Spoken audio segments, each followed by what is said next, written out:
And good morning from me, and good morning from, Mitch is here. Yippee! Okay, I'm going to say hello to everybody using Mitch's, as in the other Mitch's tool, Mitchell's tool, in a second. I acknowledge the traditional owners of this land, the Whadjuk Noongar peoples. I pay my respects to their elders past and present, and to Aboriginal elders and peoples from other communities who may be taking part in this live stream today. And good morning to, using this funky little thing, good morning to Austin, although I did see, if we're going by who spoke first, who was first? Anyway, it doesn't really matter. Austin, David, the list keeps jumping. So we've got David Crisp, David Kaiser. Dodgy is here. Good morning, Dodgy. Imi, Johan, John Whips is here. Johnny Bergdahl. Luminator, Mad Monkey 71. I don't remember seeing Mad Monkey 71 before. Marty, Mitch is here, and he's also here in person. Keith, Tassie Bob, The Lane, Stephen George. Mitchell R said it should show first at top and last at bottom tongue out. It does, but YouTube's API does something weird with chats that happen before the stream starts. It seems to differentiate, and what happens is that if you start chatting before the stream begins and then the stream starts, it chops off the prior chats. So you can still see them if you had them open, but if you open it, then they disappear. And I think the API doesn't pick up the ones that are before the stream begins. Peter Lawler said, Steve and Steph, proof of life, please.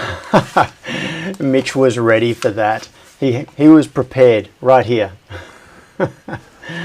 See, they really exist. Who else? Sorry, did I say hello to The Lane? I don't think I did. Amanda, you're here. David Howes, Peter Lawler. Said, oh yeah, we don't know who they were. Sadly, lol. Yep. Russell, Henrik. Said YouTube's API is just plain weird. It is. Keen, Stephen. Thanks everybody for coming along. So, last week. Peter Lawler said, yay, Mitch.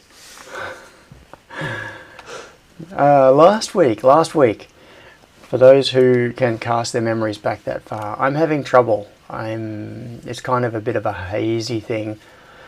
Last week was the barbecue, wasn't it? Yes. Yes. So it was live stream and then barbecue, and I think my brain was depleted by the end of the day. So I have this vague recollection that Mitch was here showing me how to do schematics in KiCAD, and that's about it. So let's go back to... John, if you've forgotten how to do it, I can recommend a live stream that will get you all caught up. Yeah, okay, so how about we all sit here and watch my live stream from last week? Yes.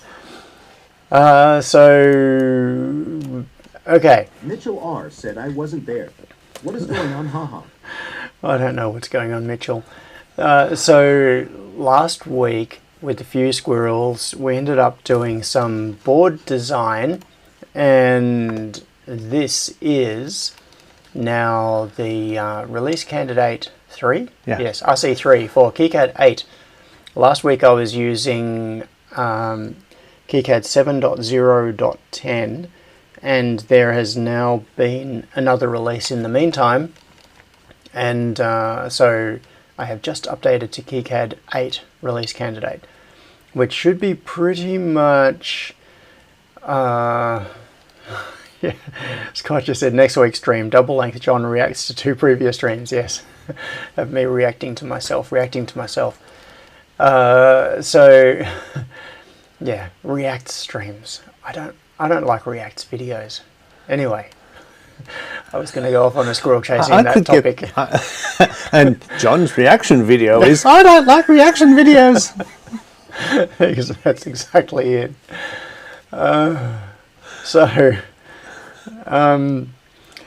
Yeah, Keith said, from memory, the last 15 minutes of last week was where all the action was. Yes. Yeah, that's the normal game plan. So that's the game plan for today as well. All right, so KiCAD 8. We are right on the cusp of KiCAD 8 being released. Last week I said that we were probably only days away from it. And We're still only days we're still away. only days away, yeah. I thought that there would probably be a KiCAD 8 during the week just gone, but instead we got a release candidate 3, which I guess, by the way the release candidates work, may end up being blessed as the actual release, or we may get another release of KiCAD 8. So, anyway, I have just installed KiCAD 8 release candidate 3. And Sion says, wait, did Mitch even move since last week, or has he been sitting there all week waiting for this stream? Yes. All week. Mitch is only half a Mitch again, yeah. Unfortunately, the camera angle cuts it off. What I could do is just rotate the camera a little. How about I do that? Hang on. I'm going to try to do this without destroying everything. Just a slight rotation on the camera. If it'll allow me to do that on the tripod. Yes. That works. That's a better arrangement. All right. Okay. Getting ourselves sorted. Now, I'm not quite sure where to begin. All right, let's have a quick look at what we had last time. So, this is the schematic that we were working on last time. Before we got into schematics last time, we did have a little bit of a look at how you can tell KiCAD about symbol libraries you have and footprint libraries that you have. Yes, which I'm still very hazy on, but a bit of repetition and maybe it'll stick in my head. Now, I just noticed as I was doing this that because I've switched from KiCAD 7 to 8, it hasn't carried over the preferences, the things that I changed last week. So I'm trying to do left and right pan here on the trackpad. It's not doing anything, and if I pan up and down, it zooms. So I think I just need to go back into reason for that settings. Is that if you want to go back to 7, it'll, like if you want to try out 8, it doesn't want to ruin your settings for 7. Mm-hmm. So they're actually stored in a different location. Yep. It should offer you to pull over. There is a way of pulling over project preferences, but there isn't a way of from another board. Mm-hmm. But there isn't a way of pulling over software preferences. Mm-hmm. I think the one Sion told us about was the center and warp cursor on zoom right up in the top left. Center and warp. Just That one? Yeah, Center and that's warp right. Thanks cursor for on that zoom. one, Sion. That was great. So should I be turning that on or off? I think turning it off. Off. Is that right, Sion? And I've just screwed this up, but so vertical trackpad, I want to pan up and down with nothing. You could always cancel. And that, yeah, I could always cancel, and zoom, I'd just make that option. So that vertical should now pan up and down, and pan left, right with horizontal movement, I want to turn on. So I think this will get me what I want. And also I want the large cursor. So I'll go for full window crosshairs, and I will do the same on the PCB editor, display option, full window crosshairs. Always show crosshairs. Another thing you mentioned last week, I think this is per project, is that you were wondering about grid size on the schematic. Yes. That's now available separately for wires and components and things like that. You can set up different grids, so the grid overrides there. Right. That's new in 8. Okay.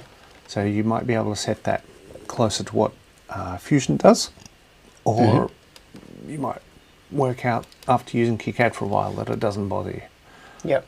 But you've got the option now. Okay. So Sion has just pointed out something, and your comment earlier about it, asking to update something that the behavior of what just happened then, with it not taking my preferences from 7 and not asking if I wanted to migrate from 7. Sion's comment was, it should pull preference settings on first time installing 8. If you previously installed an 8, it won't do it on a subsequent install. So if you initially installed 8 before last week, then it didn't move your changes. Yes, that is exactly what happened. I would have installed I think I installed release candidate 1 for 8 a couple of weeks ago, and therefore it would have created the default preferences for 8, and then I made the changes last week on the stream in 7, and therefore it hasn't come across and it hasn't asked me. But anyway, that's just a detail, that doesn't really matter. But that just explains why my changes from last week weren't there, and why it didn't ask me if I wanted to bring over the changes. So does that mean if you hadn't tried RC1, then this probably would have pulled in the 7 changes? Yes, I Preferences? believe that's what would have happened. Yep, and it all would have been smooth. Yep. So I did it to myself. Oh, Sion said if you delete your 8 preferences and reinstall 8, it will ask you to bring it over again from 7. Yeah, that's fine. I don't need to, because I had made minimal changes anyway. It was just in relation to panning. So at the moment that is 2-finger pan left and right. This is 2-finger panning vertically. So the nice thing is that I got that panning. One thing that's kind of weird about this, I mean, I'm going to... I am approaching this with the mindset of KiCAD does things in a certain way, which may not be what I'm accustomed to, but that doesn't necessarily mean it's bad. It's just a different way of doing it, and to some extent I need to modify the way I use it rather than rail against the fact that it doesn't do things the way I want it to do it. So just keep that in mind. As we go, I'm probably going to point out things that I discover that feel frustrating. Maybe there's a workaround or a different way to do it, but I'm not saying it in the sense of being critical of KiCAD. This is just me learning it and understanding it. But one thing that I just noticed is that I can pan left and right, I can pan up and down, I can't pan diagonally. If I try to pan diagonally, you see it's sort of going in little jumps. That's because notes. Mitch just grabbed a notebook. He's going to take a record of these things, I think. Yeah, this pan behavior is really weird, which if I'm moving diagonally, whichever direction, you can see it's sort of stuttering, whichever direction has the greater movement, it will move in that way. It's like it's on rails. It'll only pan left and right or up and down. It can't pan diagonally. So if I drag diagonally... It might be a setting, like there's a setting for which direction you're drawing the wires. There might be a setting for it. For constraining to axes. Right. Yeah. So it may be capable of doing it. Yeah. There was a thing over here I noticed. Where was it? No. I reckon this is something that we can look into and come back to. Yeah. Okay, so Scott says using an actual normal mouse means I can just right click and drag. Yeah, that works on the trackpad as well. Like that. So this is right clicking on the trackpad. That is really good. So I can just drag anywhere. Sorry, not trackpad. This is the trackball. I've got a trackball instead of a mouse. So the right mouse button on the trackball allows me to do that. Are we happy now, John? Not entirely, All because the way I typically work is if I'm moving something, like say I'm going to select this and I'm going to move it, not drag it, I'm going to move it, so I'm now moving this around. So what I normally do is I have the part I'm moving controlled by the trackball, so I'm moving this with the cursor, and then I'll move the canvas on my left hand with the trackpad. So I'll be wanting to zoom, move around, etc. with my left hand while simultaneously moving this with my right hand. So it's a little bit like, doing this and patting your stomach at the same time, or patting your head and, that. I feel like I'm watching somebody drive an excavator with the one joystick in both hands. Yes, that's right. So I'm using both hands at the same time. Left hand to pan and zoom on the canvas, right hand to move the part around. So in Fusion, I can move stuff really quickly this way, like move stuff around the canvas and realign things. It's actually, John's doing covert tests to see if you will suffer from motion sickness. Yeah, that's it. But anyway, that seems quite reasonable. This is quite workable. I like it.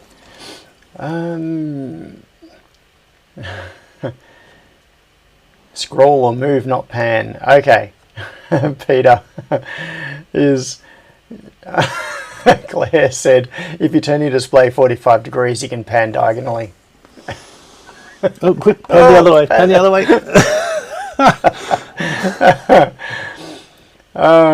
So Peter doesn't like me saying panning. He said, pan up and down, twitch, scroll or move, not pan.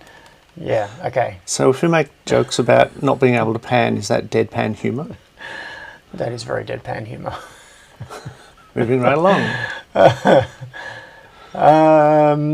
Okay, so this is where we were at the end of the stream last week. So we had the schematic, and this schematic this is the blinking LED project from Dick Smith's Funway into Electronics Volume 2, Project 1, which is why it says FW2 Project 1 up the top. Oh, sorry, Jack's Tech. Someone is going to have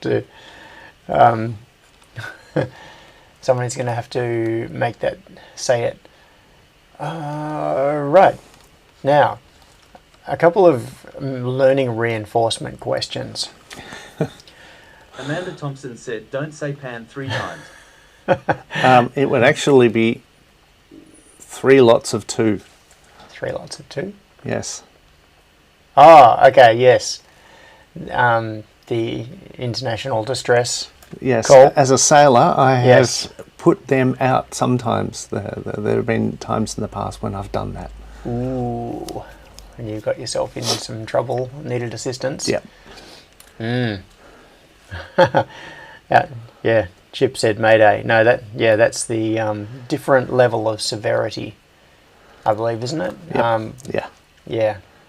So is Mayday that you have an immediate life-threatening situation? Absolutely, that's it. Pan is you have an emergency and need assistance. Yeah, and you want people ready to render assistance. Yeah. Okay, so we won't be looking at this today, but let's do a very momentary detour into the project settings here. So we looked at KiCAD settings before. Let's look at the project settings, because all of these nets that connect the components up have a net class, and we're only going to have the one net class. This might feed into PCB layup and stuff. We're only going to have the one net class here, but when you're doing things like where you want different track widths, then in the schematic here you can change the net class so that when you go to lay down the PCB, things automatically get the right track size depending on what kind of signal they are. Uh-huh. Interesting. Okay. So, where do we find that? I don't know. I'll look under KiCAD or under File, pull down. Under File. Schematic Setup. Yep. Net classes. Here we go. Project net classes. So we've got a single default net class, wire thickness of 6 mils, bus thickness of 12 mils, which is not millimeters. It is thousandths of an inch, which breaks my brain, but there it is. So we currently have a single net class. So what I could do... So these settings here are in the schematic editor, but the name in the association is put onto the net, and that's carried over to the PCB editor. Okay, cool. So if I wanted to add a net class, say I wanted to add one and call it power, I could give it a wire thickness, let's just double it up and say 12 mils, and bus thickness, we'll double that as well, 24 mils. Line style solid, color, let's give it a different color. Can I select from there? No. Can I select from there? Yes. Alright, let's make the power red and the default color on the default net. So now if I wanted to change, for example, this net down here, so I've just cursed over it, and I'm totally guessing here, I'm not working under instruction, I want to see how intuitive this is. I'm just going to do E for edit, and it says style default. Nope, that is the visual style. Can I change the net from here? Wire bus width, that's all defaults. Nope. Okay, so I can't do that from editing it. What other attributes can I change? I don't know. I would just be poking around. Maybe this is where I call for help. Okay, how do I change the class on this net? I don't know either. No? The two Okay. things that I'd try is, first of all, back in that dialogue, the settings one that we were looking at earlier. Yep. Sorry, not this one, the settings. Under the, where is it? View, KiCAD or edit. file. Our file. There we are, Schematic setup. There was one there that said net class assignments. Oh, net class assignments. Okay. So you could set it up with a pattern. Mm-hmm. I don't know if it's possible to do it. The other thing is that in the PCB editor, the other option is to ask Unexpected Maker. Right. He knows everything. I'm sure. Yes. If he's still here. Or he's still here. ask the Hive Mind. Yes. In the PCB editor, you have a track is made up of different segments. So you can click to select a segment and then press U to select the whole track. It may be that the reason it's not letting us change the net class is because we're only selecting one wire rather than the whole net. Okay, so double clicking this brings up the edit. So if I did, let's say view, select that. So now we've selected the whole net. If I do E for edit, nope, nothing else changes. Oh, hang on, what? Oh, default is just to reset to defaults. Sion says, I don't know everything, I hardly know anything. No, no, that's not the case at all. Don't downplay yourself, Sion. Maybe we'll come back to this. Yeah, we can come back to it. Unless someone comes up with a specific suggestion. This is a little bit of a diversion. It is very interesting. So, yes, you need to stick a label on it to name the net. Ah, okay, so there's the little label, add global labels, or Command L. That's a global label, which will be available on every sheet. Mm-hmm. The other one is the little A just above the line, which I think is L for label.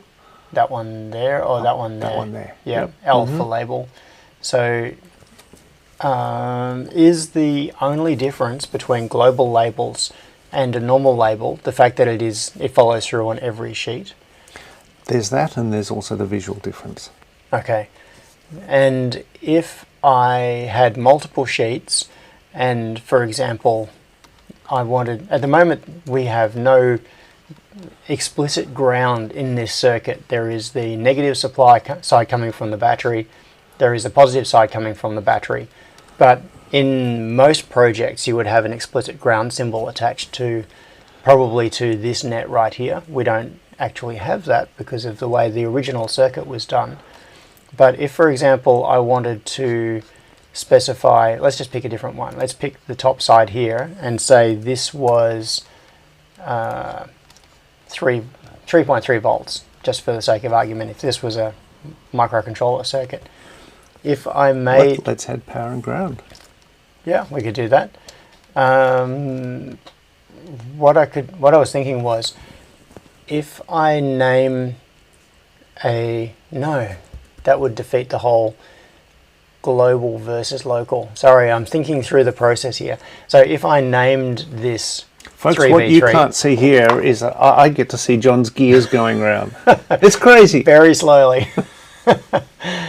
So if I named this net 3v3, for example, and then I named a net 3v3 on a different sheet, but they were local labels, they would not be connected. Unexpected Maker said no, they are the same, but it's bad etiquette to use global labels for local naming, so I was told many times. So you were told off. Add ground and vacuum symbol VCC, says Jay Ferns. Unexpected encyclopedia from Tassie Bob. Oh, Wagon Loads is here. Hi everyone, what's the question? I don't even remember now. Squirrel time. Squirrel time, yeah. So if I did give two nets the same name. Unexpected Maker said, you don't name power GND with labels. You do it with the power symbols. Yes. Yeah, I would guess that's the case. I was using this as a poor example to explore what would happen if I named a net on one schematic and then named a net on a different sheet of the same schematic with the same name. So my understanding is that this is like variable scope in a program. It's local scope within the sheet versus global scope where it applies everywhere. So you could give nets the same name on different sheets and they would not be attached electrically. Is that correct? Yeah. Okay, cool. But if they have a global label that is the same, then they are attached electrically. Now, I'm in two minds about whether to add a ground symbol to this or not. Add it and then don't save. Yeah, okay, so Do you remember how to add this class of symbol? I know how to add a part, but down up here on the right, what is the shortcut for that? P for power. Okay, so if I do P, and then I wanted to add a ground symbol, where is G? How about I just type G for, oh, there we go. There's ground. You also get to double click. And you also get to place as many ground symbols as you like. Yes, this was one thing from last week. I actually brought this up, and in the meantime, I think this is one of the reasons Mitch suggested I update to 8. So I'm just going to escape out of that and do this again. The option was always there, I just didn't Peter Lawler notice it. said, question for the Oh, pipeline. okay. Where is the super safe and obvious place that I put my solar cables? So now we've all got to go to Peter's place and search for the solar cables. So if I just do P for power, or it would have worked if I'd done A for add as well. I'm just going to do A for add, like for adding a part. You can see down in the bottom left, place repeated copies. This is what I want. So adding a resistor, I'm just going to double click that. And now, if I zoom out a bit, I can go clickety, clickety, clickety, clickety, clickety, clickety, click, and I can add as many resistors as I want. Happy John! Yay!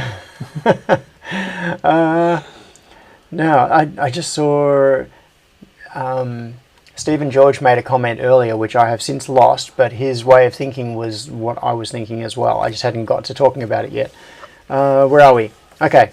Stephen George said, if you want to use this schematic Funway 2 style, you don't want the nets or a ground symbol showing, so using a ground symbol wouldn't be good. Yes, so this gets into why I hadn't put a ground symbol on here in the first place. And You would for a microcontroller project. Yes, and I think that, sorry, this is the gears in the back of my head turning very slowly. I'm thinking back to when I was starting to learn about electronics and a misconception that I had that took me a while to understand. And this, I see many other people have this exact same misconception when they come into beginner electronics groups and things. And that is that ground or 0 volts doesn't actually mean anything. Well, ground does, but what I didn't really understand early on is that voltage is relative, not absolute. And so it's always a question of what are you measuring relative to, or measuring the difference between 2 points. So when you have the black lead and your red lead on your multimeter and you put them on 2 places, you are measuring the difference between those points. You are not measuring an absolute voltage, because to some extent there is no such thing as an absolute voltage. It's not like we're measuring temperature. No, that's right. Which is an absolute measurement, and in Yes. fact another word for voltage is potential difference. Yes, that's right. So the emphasis PD. there being that there is a difference, and we pick a point and we call it ground, we call it 0, so that we can measure everything relative to that. Yes, and when we use something like a ground symbol, that is implying, although not necessarily explicitly stating, that the potential difference between this net and ground, as in the physical earth reference, is 0 volts. But that may not be the case. And if this is a circuit that is sitting in isolation running from a battery, this net down here, how do I do a show? Is it S? No. What is the highlight? I've got to start learning these. Oh, there is no, okay, there is no key binding for that by default. So this is it's a kind of subtle thing, but it can bite you if you don't think about it in the right way. I see many people have problems with things like lack of common grounds, because when they are starting electronics, they think, oh yeah, I've got a project here where this circuit has a 0 volts on this point, this is ground, and this other part has 0 volts, it's ground. They've got their own separate power supplies, but somehow magically the grounds are the same, and they're not if they're not connected. So and sometimes you go to connect them and it creates problems, things like earth loops. Yes, exactly. Yeah, you might have an offset.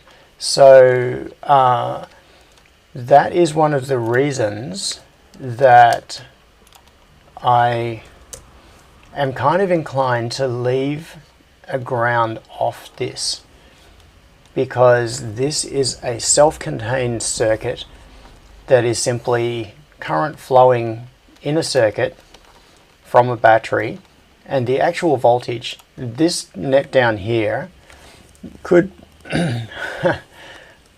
excuse the terrible pun, but could potentially be 1,000 volts above or below what we consider to be ground, as in the 0 volt ground reference of the dirt we walk around on. I like Wagon Load's comment there. Where was Wagon Loads? In the middle. Ground is like a sea level for a circuit. That's a really good way of putting it. Yes. I also think if somebody's just bought this Funway kit and this is their first circuit diagram, then keep it simple. Yes. If you had lots of things connecting to that common thing that we call ground, then that's the time to introduce that symbol, because you may not. I know in yours you do. A lot of people have separate grounds, and in your head you connect them up. But for the sake of somebody with their first circuit here, keep it simple. Yes. Stephen pointed out, an earth symbol is used on the crystal radio set in Funway 1, as this really means ground. Yeah, good point. When you have a ground reference for an antenna, often that is a metal stake jammed in the ground, the physical ground, the earth, which is where all of this terminology comes from. Unexpected Maker pointed out that KiCAD has an earth symbol as well as a ground symbol. Yeah, earth and ground symbols. Yep. Scott says, if you want to get truly pedantic, you could label that net as low ref. Yes. So anyway, my point is that there are a few different ways we could represent this. The way, if I was starting this circuit from scratch, the way conceptually I would do it, because I'm just accustomed to this approach, is I would stick a ground symbol down here, and I wouldn't quite draw it this way. But I think from the point of view of a circuit for a beginner, it is good early on to introduce that concept of voltages are relative. There is no, we don't have this part of the circuit specifically attached to a ground stake. It's not referenced off 0 volts or anything else. So, yes. I'm looking at Stephen's comment there. Stephen said, having the circuit with 1,000 volt DC offset would make this very spicy. Except yes, if we're birds sitting on the wire. Yeah, that's true. If we're birds sitting on the wire, we are at the same voltage, so the potential difference is 0. Right. Wagon Load says, consider the differential amplifier used on the deflection plates of an oscilloscope CRT. Yep. Anyway, I think it's probably time for me to try to get this squirrel back on track. Yeah, that was just a deflection, a deviation, because... Diversion. A diversion. There was a little diversion there. We will come back to it, and that's net classes. Yeah, net classes. But yeah, I think it is it's still an important point, because... Unexpected Maker said we are following a ground squirrel. Is that like ground beef? No, not at all like ground beef. Yum, yum. Yeah, that whole conceptual thing that I struggled with early on of why isn't this 0 volts? Well, it's only 0 volts relative to the other side of the battery. It's not relative to anything else. It's becoming a groundhog system. Yes. Some caller fun said, what is add net class directive when right-clicking a wire? Ooh, okay, let's... Oh, there we go. Yeah. There we go. Well, there's assign net class Yes. and add net class directive. I don't know what either of these are. Let's see, add net class directive, net class, value. I don't have a clue what that is. So I'm just going to come back to here and go to assign net class. The net must be labeled to assign a net class. Okay, so if I do L, nope, I wasn't over the right thing. Nope, hang on, escape. All right, I am over the net. L, label. All right, I'm going to call this. I don't want to get back into this whole discussion. Let's not. Let's just call it my power net, just for the randomness of it, because all I'm wanting to do here is have a different net class to see how this follows through on the PCB, which we will get to. Let's talk about labels for a moment. Oh, okay. Grab that label and drag it off the wire. Yep. Ooh. Hang on. M rather than G.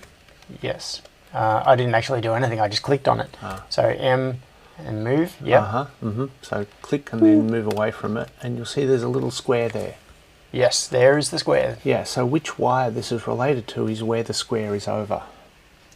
The other thing is, okay, if you duplicate these, they will align along the left. If you press X to do your flip, you can get it, and this is very useful for bringing signals out of a chip or something. Right, so it switches to the other side. So this is an interesting difference to the way Fusion works. So this is a good thing to get my head around. This label is currently free floating. So based on what you just said, does this mean that this label is not currently affecting any net at all? That's right. And this net has no label on it? Correct. Very interesting. It's the physical alignment of them. That feels bizarre to me. But so conceptually, this is a separate entity that can be applied to this. This is not a property of this. So if I go to move on that now and plop it right here, now that net is named my power net. And if I select that, if I did the Mac thing like Command C and then Command, whoops, not that, Command V, and I plopped it up here, those two nets are now the same. Is that correct? I believe so. All right, if I highlight this one, yes, it highlights both. So those nets are now both the same net. And if I go over that, go M for move, move it up, and now I'll do that, they are no longer the same net. That's really interesting. Thank you. And I should be able to just delete that. Yeah, cool. Okay, so we may now be able to assign my power net to the power net class. Yeah, so if I right click on that and, oh, whoops, I had the label selected instead of the net. So now if I go assign net class, I should be able to, pattern net class power. Okay, so that was already in power rather than default. Maybe that was because I used the word power in the label. I don't know. Or I'm guessing here it may be that if you're going to set the net class, you probably don't want default. Okay, true. Yes. So that is now red, even though I haven't selected it, because it is, I just hit escape a few times to make sure, because it is showing that it is a different net class. And out of this net up here is not labeled, I'm going to right click on this and select assign net class. I just want to see if it defaults. No, it won't because it's not labeled. That's right. So I could do label and I'll call it, I'm just going to call it test. I don't want to use the word power in it. And right click on it, assign net class. Yeah, you're right. It's gone. It's default. It's gone to whatever is not the default. So I'll set that to default. And it's on that. Interesting. All right. So now if I... okay, so I'm going to delete that. Now, this is currently, my power net is in the power net class. If I delete this label so it is no longer named, it drops out of that and it goes back to the default net class. Very good.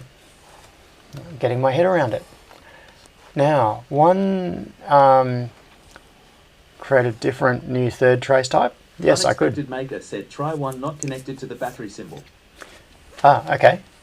Let's add a label on this net right here. So label, and I'm just going to call it cross because it is. There we go. Okay, so I need to add a shortcut key to the highlight because I use highlight all the time. It's one of the really useful tools. Yeah, so that is now the cross net. And Sion, what were you suggesting I do with it? Were you suggesting that I add a net class to that? So if I go assign net class, it can be default or power. Yeah, okay, so I'll assign the power net to it, and that is now in the power net class. Now, just for the fun of it, I'm going to leave this like this because I want to see how this follows through in the PCB once we get to that point. Good idea. There's another thing I want to talk to you about. We ran the ERC, the electrical rules check last week, and it didn't give us any errors, but there was an error that I was expecting to receive. This might be something that happens more with digital stuff. If you have a chip that has some input pins and you've got nothing driving those input pins, then it'll say, for example, nothing's driving this. There are no pins marked output that are driving this. I was expecting to get that error and we didn't see it. We're not getting that error today, but in order to solve that kind of ERC error, in doing other circuits you may need to add what's called power flags. Okay. So this is a kind of a virtual power symbol that we add. If you click on the power symbols dialog there, or press P. Yep, P. Now, just before we get into this, I'll just mention that I saw comments by David and Sion about doing a third net class. Yes, I did notice that. I'll get back to you. So P for power, and then we want to. There's one called power flag. PWR. Power flag right there. All right. So I want to attach that to something. You typically want to attach this to your VCC line and your VDD line. Okay, so one there. Or VSS. Yep. And then should I rotate it? Yep. So rotate that, stick it on there. Yep. Okay, so we've got two power flags. So if there are ERC tests that are failing because it says you've got nothing powering this, I need to be connected to power, power flag will satisfy that thing. Okay. So it's not actually indicating that it's really just a hint to the ERC checker. Okay. Yeah, so it doesn't influence the circuit in any way, it's just ERC related. Like another classic one is when you have a chip with multiple pins and you haven't used some of the pins. So typically an ERC will complain, you have unconnected pins on U3 or whatever. So what you can do is put an NC or a not connected flag on those pins to indicate to the ERC, yes, I know what I'm doing. I've intentionally left this pin unconnected. So my guess is this is a very similar sort of thing. Can you see that one here? It's on the right hand side. On the right. Oh, there. Yep. Draw no connection flags. Right. So you'll get a little X, and the shortcut is X. Of course it is. Hang on, isn't X mirror left right? It's context dependent. Okay. All right, so there's the non-connect flag. So that tells people where to dig for treasure. Right. X marks the treasure. Sion said something that text-to-speech has not actually said anything. I haven't heard anything from text-to-speech for a while. I wonder if it's working. So Sion said, okay, I thought it selected power because the net was connected to a power symbol. I assumed that the last net would be default. Okay, yeah, that's in relation to the assigning nets thing. Alright, so we can mark these as power rails or power nets. If, for example, I had a ground symbol on here, so if I do P for power, G for ground, down 1 and enter, and I added a ground symbol to this net and I didn't have the power flag on here, would this also satisfy the ERC? No. And no. Or if I had a 3.3 volt symbol up here, would that satisfy ERC? No. So it has to be explicitly set. You have to explicitly add a power Yep. flag to the net. Yep.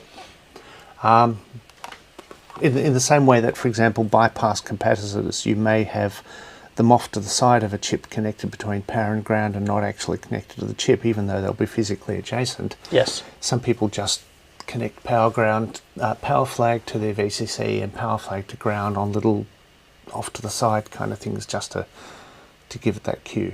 Mm-hmm. Okay. Yeah, I don't know. Conceptually, to me, that seems like if I did P3V3 and added that on there, my expectation is that that would satisfy the ERC requirement, and I wouldn't need this anymore. Also, I've just got to say in passing, I am rapidly coming to like the way the UI works in this with the keyboard shortcuts and the the whole thing of just point at the thing you want to act on and then use keys to control it, rather than, I know it's a small thing, but instead of clicking on it to select it and then doing stuff, just move the cursor over it and then act on it. At first I thought this would be very weird, but I'm just finding that it's surprisingly intuitive. It's, yeah. It'll do both. It's odd. If you mouse over something and press the key, it'll usually do what you want. Yeah. And if it's selected and your mouse is not on it, it will also do the right thing. Yes. Yeah, so if I selected that, for example, move the cursor over and then hit delete, it will delete it. Yeah. Yeah, I'm just finding it's very intuitive. Said, I like it. I hear a squirrel on your shoulder. It's true. Oh, Marty Smith just said, awesome that Power Flag just got rid of a heap of my ERC warnings. Hooray, we're helping! Yeah, thank you. I need to do better mic protocol. I reckon we wrap this up. I reckon we okay. get rid of these. We've chased enough squirrels here. Like just the fact that I can move over there and hit delete. I like that. I don't need to select a delete tool or anything. Thanks, Yes. folks, for the feedback. Yep. And sorry about your ears. Send me the bills for your audiologist. All right, Command 0 rather, makes everything fit, including the Imogen frame. Ann said it was scratching into the mic lol. Yeah. There seems to be a big delay on the text-to-speech, and some of the messages didn't come through earlier. Yeah. So, what have we got here? We have a circuit. We have... Okay, so back to the comments earlier. So, Sion and... who else was it? David were suggesting creating another net class just to explore this a little bit. So that was under File, Schematic Setup. We have net classes here. Oh, we can see the net class assignments, which is interesting. Oh, this reminds me of something that I was going to ask about. So, I'll get back to that. In the meantime, I'm going to do a. I'm just going to make another net class and call it Logic. and looks like it has inherited the values from the default net, which is fine. I'm just going to leave it the same. I'm just doing this purely for the sake of, actually no, we'll make this different. I'll make this 10 and 20 just so that there is some physical difference as well. And color, I will make it blue. That'll do. I'm thinking of web pages from 2 decades ago where, because people had all the colours, people on web pages used all the colours. Yep, that's true. So you don't actually need to change the color on this. This is, by changing it, it makes it obvious in the schematic, but you don't necessarily need it in your face like this. So I'm going to I'm going to go to this one and put a label on there, and I'll call it other cross. Boom. And then assign net class and currently matching nets. What was going on there? Hang on, I'm just going to do M for move on that. And I know why. It's because I had selected the label instead of the net. I'm just going to select it up here instead. So, oh, maybe I hadn't. Nope. Net class logic. Oh, there it is. Okay, yeah. Logic. All right. It has selected whatever was my last created. So it's listing them here default first. Well, it's actually fully alphabetical at the moment because D comes before an L and P. But it's got alphabetical listing logic and power, and it has selected logic by default. So anyway, I'm not quite sure what we were trying to explore there, but now we have 3 different net classes. We've got default, we have we have power, and we have logic. Add blinking text, yeah, and like a little spinning logo on fire. Marquee tag. Marquee tag, yes. Yeah, so this is silly. Wasn't JavaScript invented so that you could re-implement the marquee tag which got removed? Probably.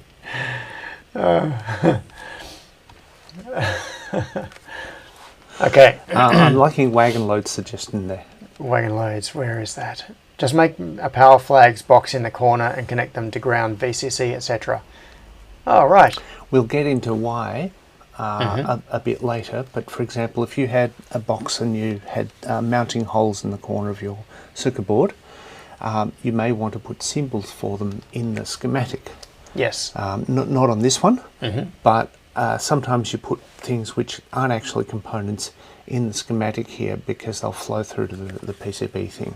Yes. Similarly, and you might just stuff them in the corner so that they're part of your schematic. I think what Wagon Loads is suggesting there is to stuff the power flags connection to ground and VCC into the corner.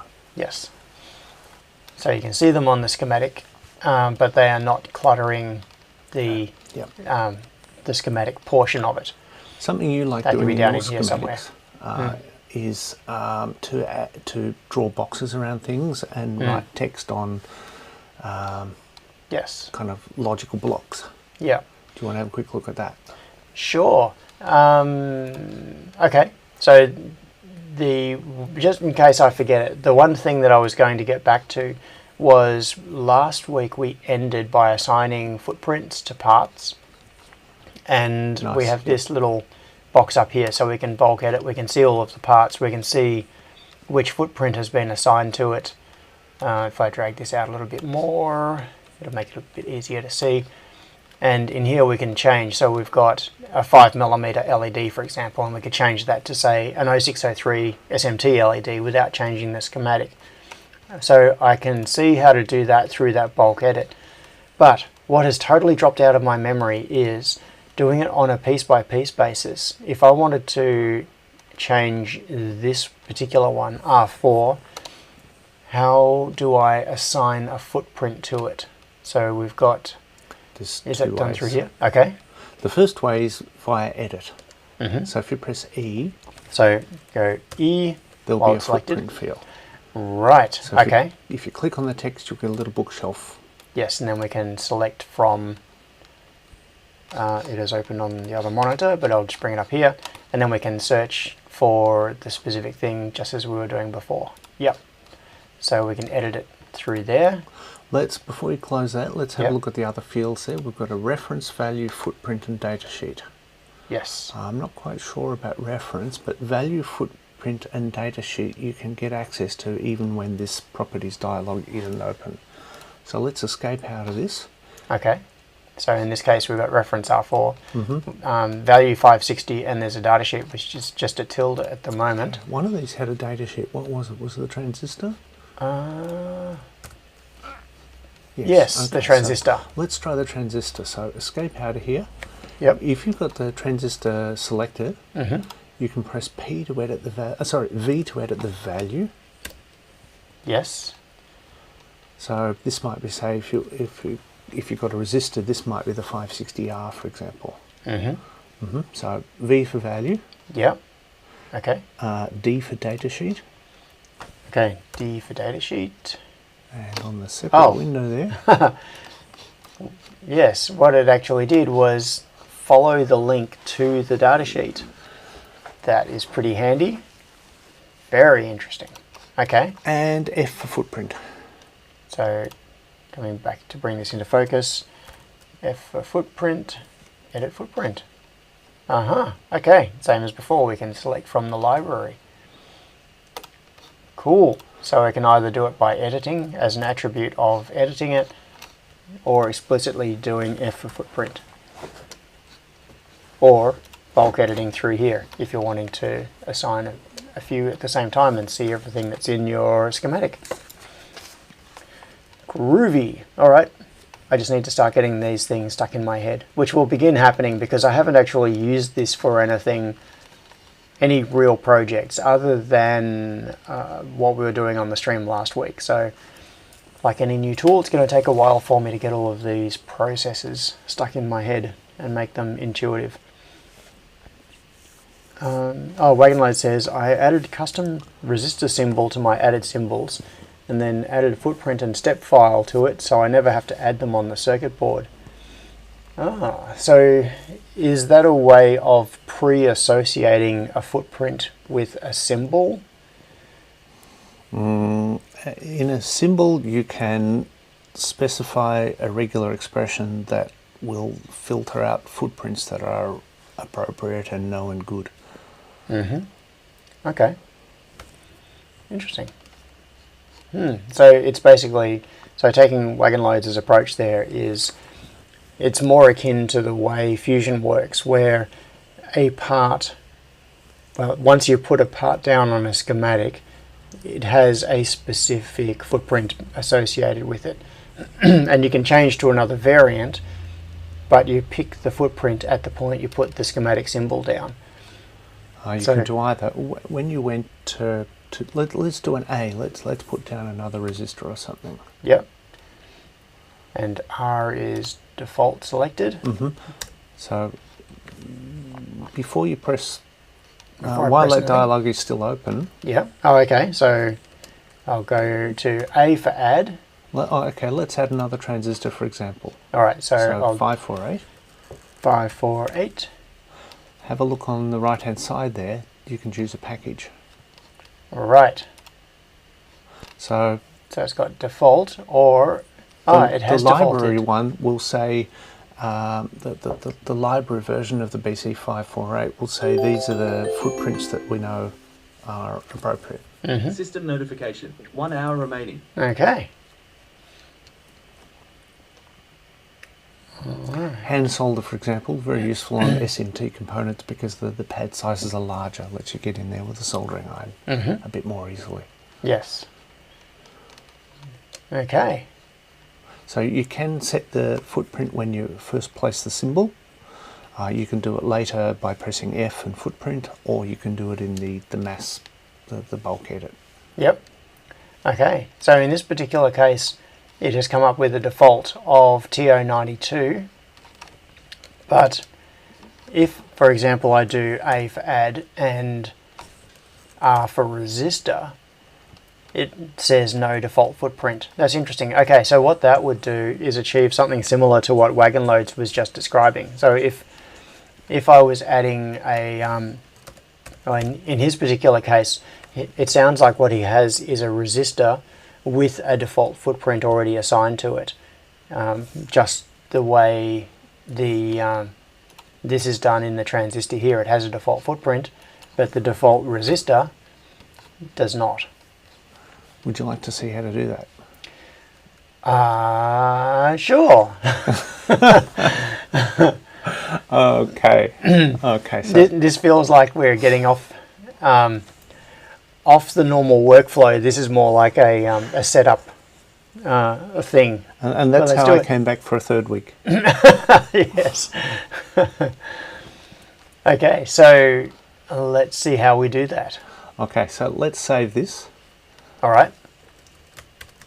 Let's go back to the main KiCAD window, Yep. the one that gives you the choice of, yep, that one Right there. here. We click on Symbol Editor.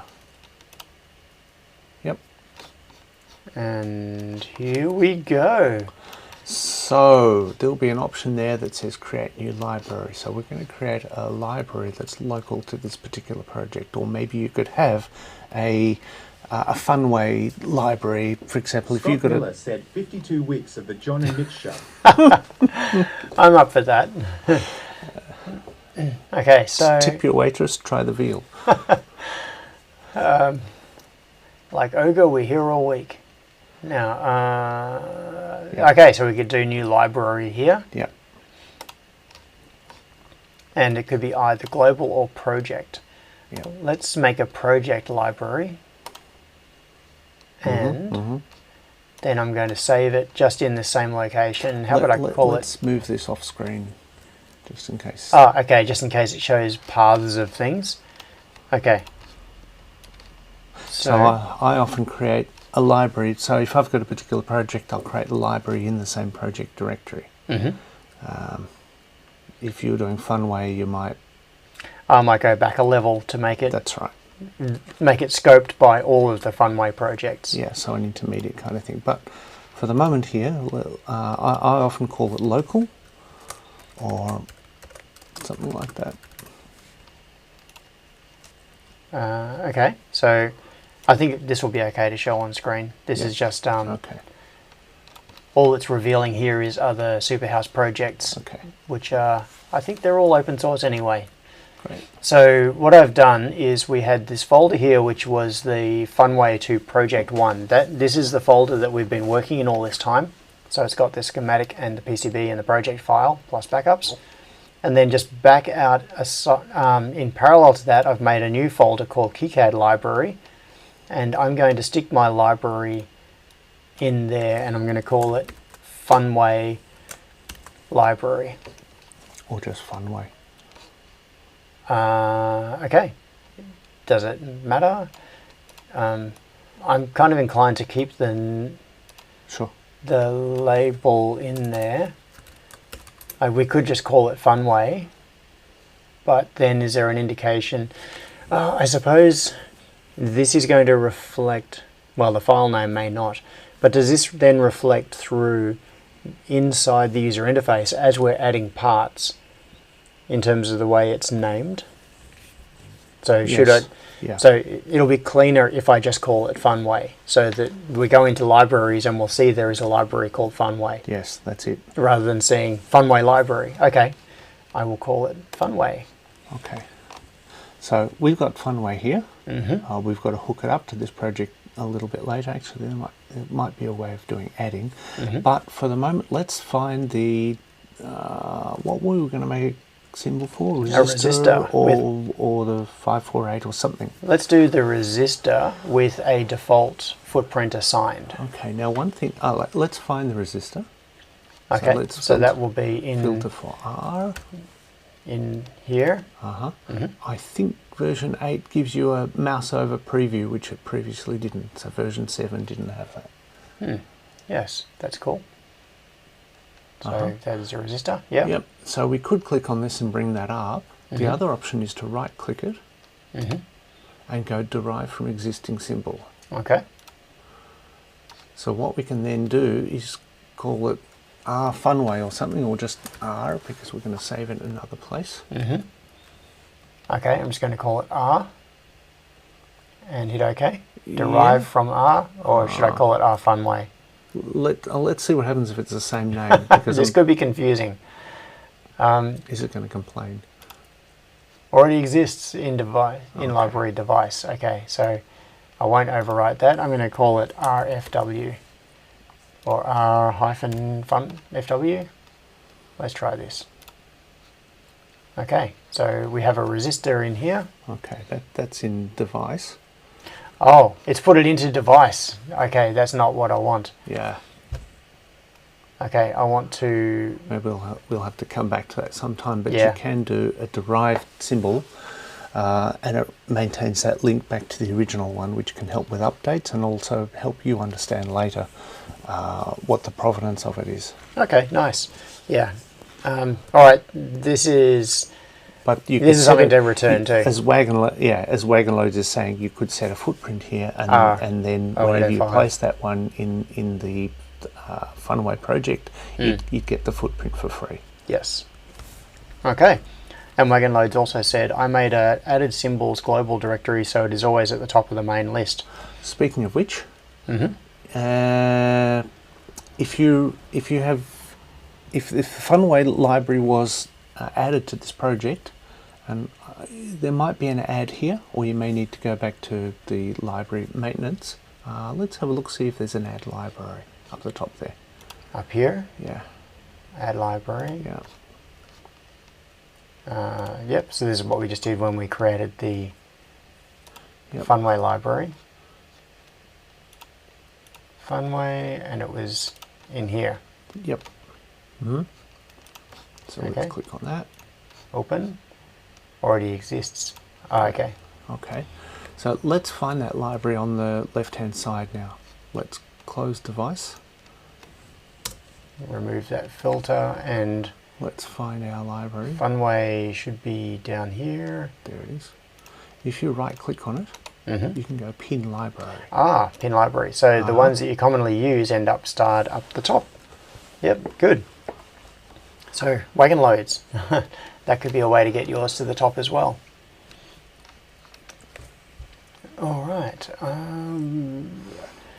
Yep, Almighty said, copy res from device lib to your lib, then edit it and assign footprint. Yep. So that sounds like a sensible process, but I would like to get to the point of looking at some board layout today. So Let's do that now. Let's quit out of this. yeah, there is a whole lot of this stuff that I'm sure we could spend a lot of time on around library management and custom footprints and all of those sorts of things. And I would love to cover that. But I think what I would like to do is do the basics using the off-the-shelf parts and libraries, and then come back to those other customizations later. So I just want to follow the golden path of using the defaults that are there for now. So we'll come back for the depth. Yes. Okay, so I'll close that and I'll discard changes and come back to here. David Crisp said, week 5, creating new symbols. Maybe. Wagon Loads asked, does V7 have pin library to top of list? Yes. It does. Okay, cool. Right. So, it's symbol library, footprint library, same. yep. So, Now we have a schematic, and we are super satisfied with our spinning logo on fire version and want to start turning it into something physical. Ooh, indeed. Pancake Legend is here. Pancake said, oh my god, pinning libraries, I didn't know this was possible. Sion told me the same thing during the week. Yeah, that is very handy. I used to make a library that started with an exclamation mark, so in sort order it would be up the top, but then Yeah. I realised you could pin it. Yeah. Yeah, the old AAA my library trick. Yeah, that one. All right, okay. So, All right, so workflow-wise. yes, so we have a schematic. We have footprints assigned to all parts, I believe. I better just check that, click on this, and we have a footprint on every part. Yes. Let's run the ERC again, see what that says. Okay, now I can't remember how to run ERC, so Neither do I. Everyone just clicks the icon. where is the icon? Just Is it there. the check, and this is the checker here.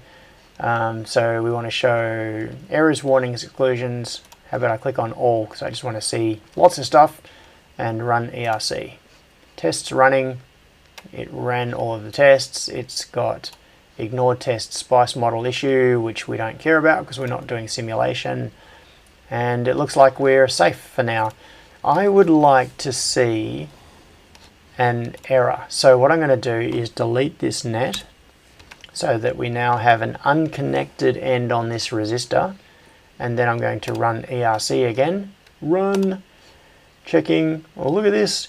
Error. Pin not connected. Symbol R4. Pin 1. Passive line.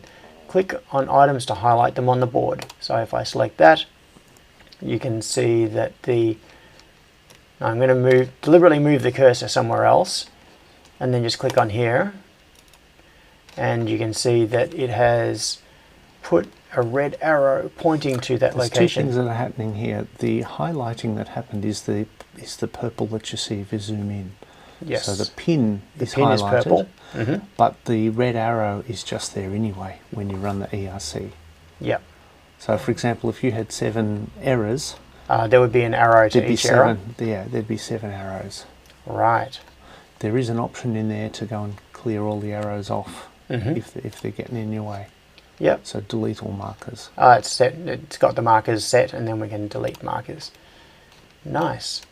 Now, one thing that I like, and yes, I know I keep referring back to Fusion because this is part of my process of learning the alternative way of doing things.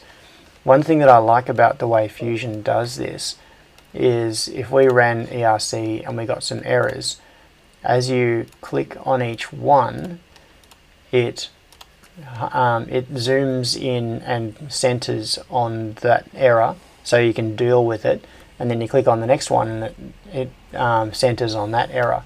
So I'm going to... That's make another error. That's customizable whether it does zooming as well. Yeah, cool. So what I'm going to do is delete that net as well.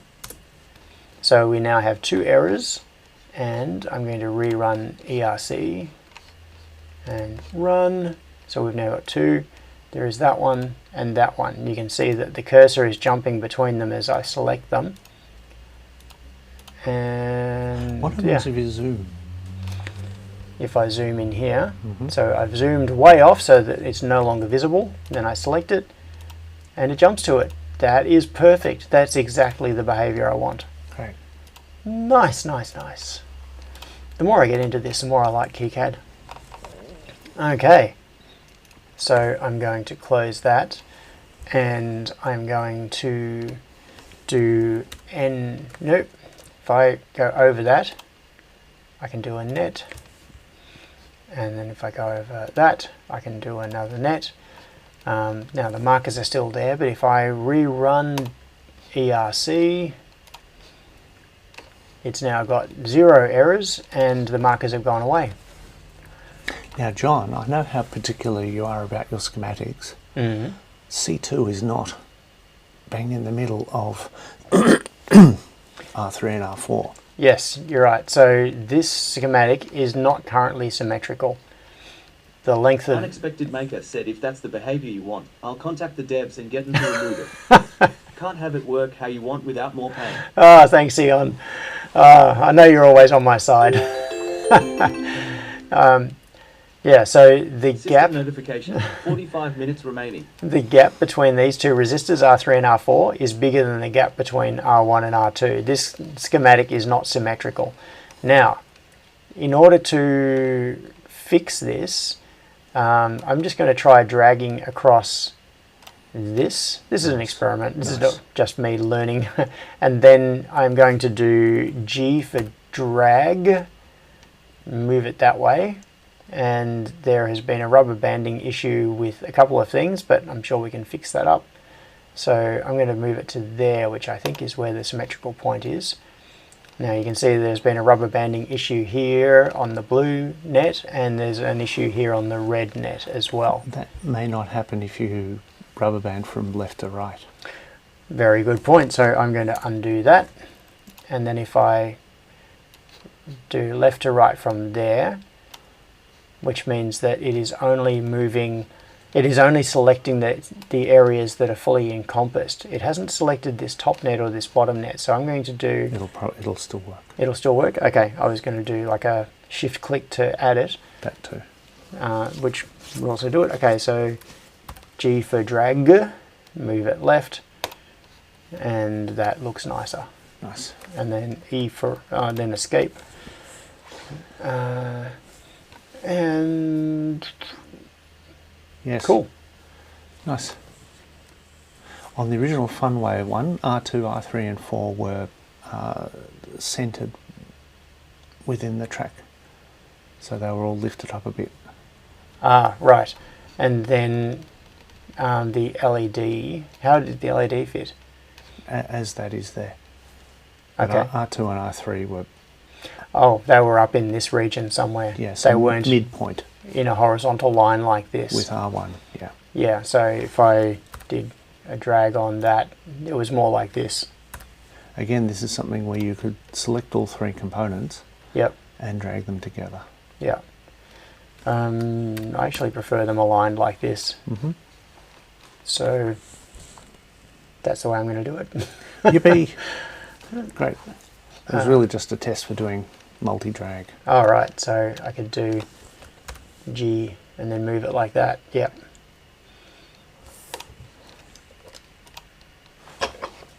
Okay. Yippee! I think Great. I'm slowly getting the hang of the schematic portion of it. We're only an hour and 20 minutes in and ready to look at a circuit board. Yes. Okay, so I'm going to save this again. Now we have a schematic. There is a PCB file here in the project because that was created automatically when the project was created, but I have not I don't think I've opened it. It'll be whatever is the default. It'll be whatever was created there. Maybe I opened it last week, I can't remember. Alright, so now we need to get all of these parts into the schematic. Should I go to the schematic editor? Open PCB in board editor. Sorry, not schematic editor. So you can click that. You Yeah. can also click the in the main window that we're looking at there. You can click on PCB. Yep, So PCB the editor. file or there. Yep. There is a hotkey which we'll get to later. Okay, so any of those three paths would take us to the same place. Yep. So I'll just click on PCB editor and bring it back up into this window. And I'm going to size it in a bit so that the toolbar is all visible on the stream. Okay, so this is the PCB editor. I'm just going to do Command 0 to fit to screen. And it's totally blank, so we have no footprints, we have nothing in here whatsoever. So we need to synchronize this from the schematic. And from my very vague memory of KiCAD Before we do that, years ago, yes, let's talk about stack up. stack up. Okay, And there's a couple of other things like track bits and stuff. okay, cool. Now, so one of the things that, hang on, I need to cough, I've just got to mute for a second. Can I scratch? The time to scratch is when I hit mute. Okay, so now that we're getting to the actual physical layout of the board here, one of the first things we need to decide is how many layers we are going to make this board. And I'm not sure how this works in KiCAD yet, obviously. So I'm just going to use Fusion as a little explainer-ifier. I'm going to bring up For some reason, it feels dirty doing this now. It's like it's sacrilegious opening this, which I'm sure is how many people have been feeling watching the streams over the last little while. Scott Miller said single layer. Single layer. Yes, we could do single layer, and yeah, and we'll do it with a Dallo pen and etch it in ferric chloride. How about that? Yes. David says a layer for each component. Make it difficult. Okay, so this is the conveyor controller project, which at some point, of course, I will probably want to switch over to KiCAD. But for now, I'm just using this as an example. So in here we have layers. We've got display layers. Why do I not have? I think it's just because, yeah, here we go. Layer stack manager. So this is currently a 2-layer PCB, and this is the stack manager in Fusion. And one of the things I like about this is the way it gives you this visual representation of what you're doing. And you can do fully custom board stack ups, and you can also work from their presets. So you can see in this, it's got the top layer, which is copper, showing this sort of yellowish goldy color, the dielectric, which is the fiberglass, which is in the middle, and then the bottom layer, which is copper as well. And that's represented here visually as a cross section of the PCB. And you can see this would be the equivalent of a via or something going through the board. So you can see a thin layer of copper on the outside, thick layer of fiberglass in the middle, thin layer of copper on the outside again for the bottom.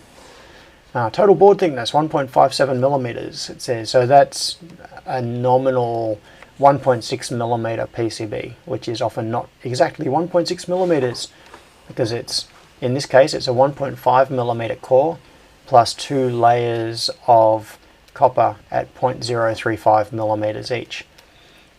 So this is what's referred to as 1 ounce copper, which is weight by area, which is kind of a strange, what is it? One square foot would, the copper spread over one square foot would be 35 ounces. Mm-hmm. So the imperial system is done by weight. The metric system is done by thickness. So this is 35 micrometers thick. Yes. And if you go to a PCB house, one of the options they often give you is the thickness of the copper that you want on the PCB. And of course, if you deviate from whatever their default is, the cost is going to go up. But it's not unusual to do something like 2 ounce copper on the outer layers of a PCB if you want to carry large current, for example. So you're making a power supply circuit board and you want high current tracks, then you can put 2 ounce copper on it.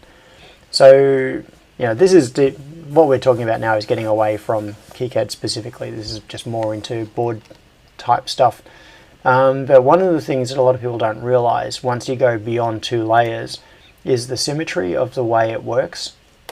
So if I go to a 4-layer stack here, what you can see is it's actually showing all of the different layers here. So we've got the silk screen on the top, and then we've got solder mask under the silk screen, and then we've got the surface finish that is on the copper, and then we've got the copper itself. So in Fusion's case, it breaks it down into all of these different layers that go into the construction of the PCB, including things you wouldn't normally think of as construction of a PCB, things like the silk screen, etc.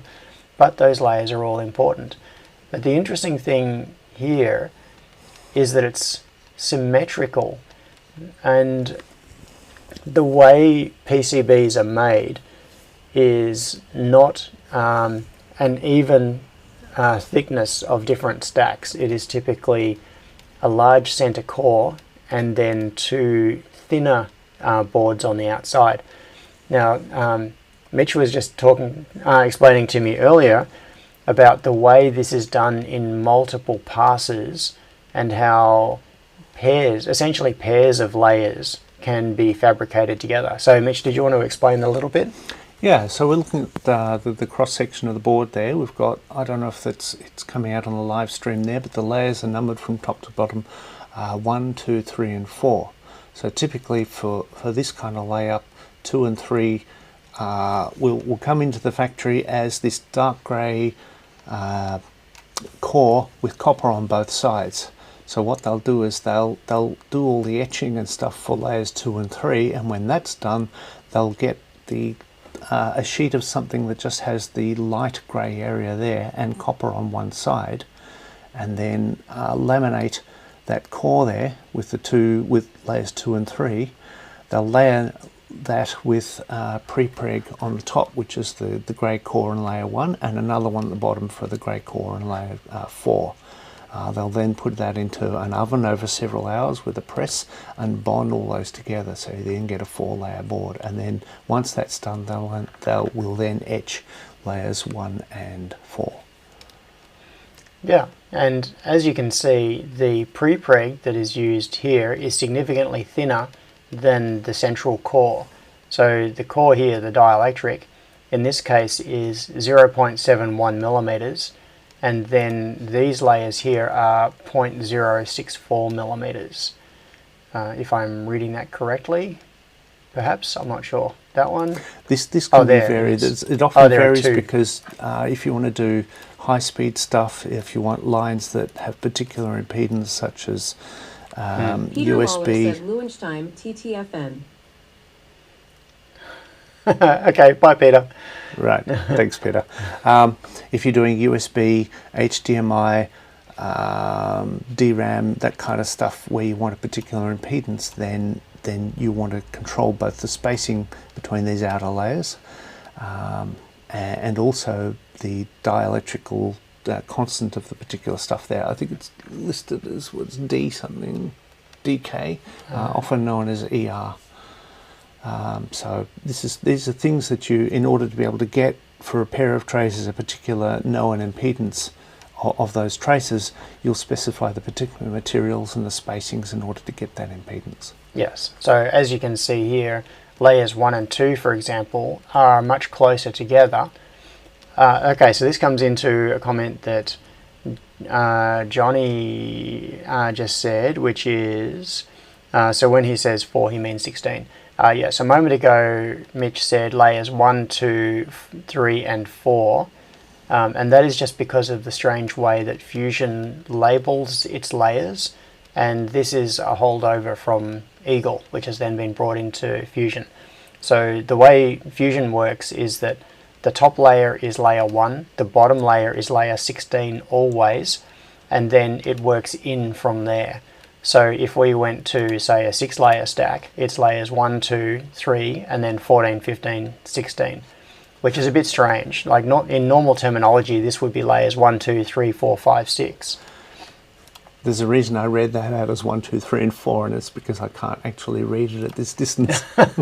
Yeah, this is actually quite small. What you're seeing on the screen here is small and some distance away from us. So, but yes, if you generate production files, for example, which we will get to one day, maybe about week 6 of this two-part thing, it'll probably generate files that will be copper 1, copper 2, copper 3, copper 4, or some variant of that. I'm just going to squirrel here. So this via here, which I guess is like looking at the cross-section of a well, yes, a drinking well kind of thing. That via goes all the way through to join the outside layers. It's also possible to have vias that link different layers that don't link to the outside world. You might have one blind and buried vias. Blind and buried vias, that's right. And so this will also give you a setup for doing that. Yeah. Okay. Let's have a look at some of the other tabs. Ty said, never fear. Cabletti is here. Wow. Hi, folks. Cabletti, you made it. So let's have a look at some of the other tabs there, because they'll come up with KiCAD as System well. notification. 30 minutes remaining. We don't have a barbecue today, do we, John? No, we don't. Yeah, so clearance. This ties into the design rules and what's considered to be acceptable spacing between tracks, which can be either for same in Fusion's case, it differentiates between different signals and same signals.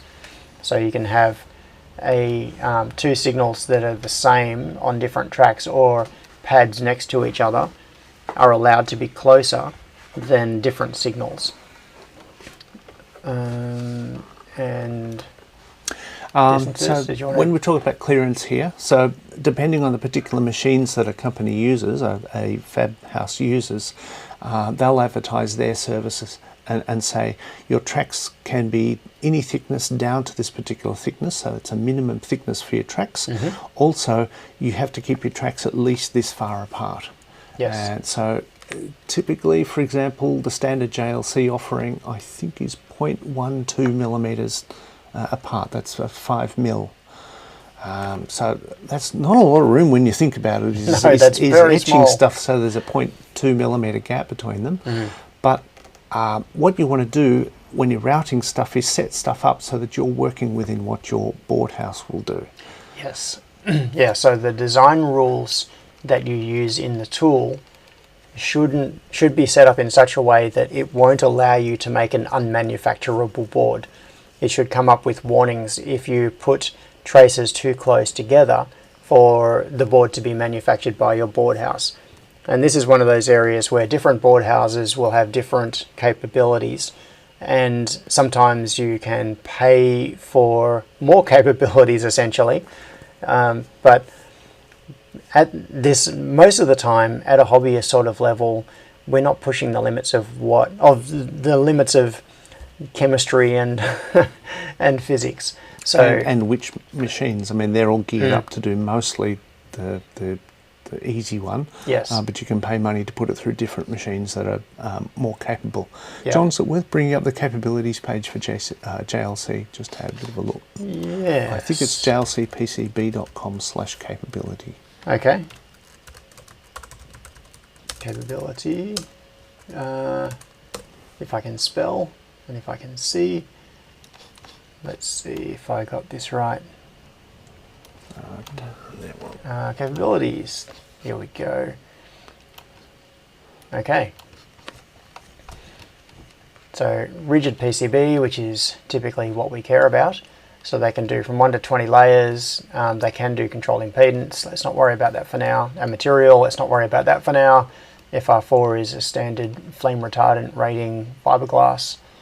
Dielectric constant, max dimensions, dimension tolerance. So most of the things that you care about are going to be things like, where are we?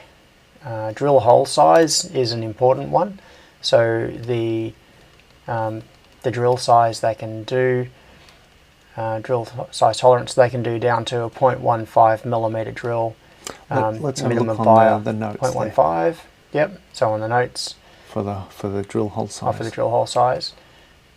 Yep. So for a 1 and 2 layer PCB, they can do down to 0.3 millimeter, and for a multi-layer PCB, which means 4 layers or more, 0.15. And 0.15 is more costly, so they will charge you extra if you use 0.15 millimeter vias compared to 0.3 millimeter vias. Yeah, there is a lot of information in here, and a lot of it's broken down into much finer grained information than you typically care about. Like the way, at a very high level, the way board capabilities are generally defined is 3 numbers and a hole size. And it will be, I've got to try to remember what it is. It is the minimum track thickness that they will do, the minimum clearance between tracks, and what's the other one? I think there is the minimum via size that they will do. I just can't remember what the number is. It's been so long since I've looked at it.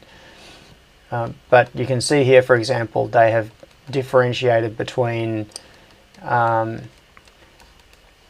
NPTH is non-plated through holes, and so they've got pad sizes, plated through hole size.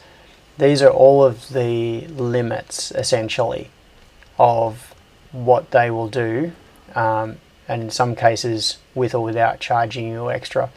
So if you really want to get down into the details, these are where you start pushing the limits. But my general approach is to stay way well away from the limits. So if they have a capability of doing by default 0.3 millimeter vias, for example, if you go down to 0.3 millimeter, they can do it without charging you extra. But when I'm doing designs, I most commonly use 0.5 millimeter vias, just because I usually don't need to go any smaller unless there is a particularly tight board or something. But most of the boards that I design are reasonably relaxed in terms of their fit. So a 0.5 millimeter via is generally fine, or even bigger. But you have it up your sleeve. But it is there. That's right. If you're pushing the limit of what you can fit, you can go to that. There's a clearance section just down below. Clearance. So we've got clearance, trace width and spacing, I think is reasonable to have a quick look at. Oh, right. Yes. So minimum trace width and spacing. This is the number I was talking about before. Is there such a thing as a design rule library for, say, JLC PCB? i.e., so these rules are all checked as part of the DRC. Really good question. I think Yes. Eagle has always had a way of expressing all these constraints in a packaged up in one thing, you can say, and different board houses can publish a file that you can pull into Eagle that sets all this. KiCAD doesn't have it. Yes. I remember years and years ago I used to use dirty PCBs for my board production, and they actually published Eagle design rules, and what you can do within Eagle is you can save design rules as a file and you can load it. So you can say, I have a set of design rules and I'm going to load that set, and it sets all of these parameters. So they would publish a file that you could download. You would just load it into Eagle and it would set all of these values. That sort of thing is quite useful. Yeah, so these are the numbers that I was referring to earlier. It used to be, a few years ago, it was very common that 8 mil, as in 8 thousandths of an inch, was the minimum trace width that board houses would do. 5 is pretty much the run-of-the-mill these days. So it is 5 mil minimum trace width and 5 mil minimum spacing. So if you've got a number of tracks running in parallel, each one of them must be at least 5 thousandths of an inch wide, and the gap between them, so not the center to center spacing, but the gap between them must also be at least 5 thousandths of an inch. So if you went minimum for both the track width and the clearance, you'd get kind of an evenly spaced zebra. That's right. Zebra stripes pattern. Yep.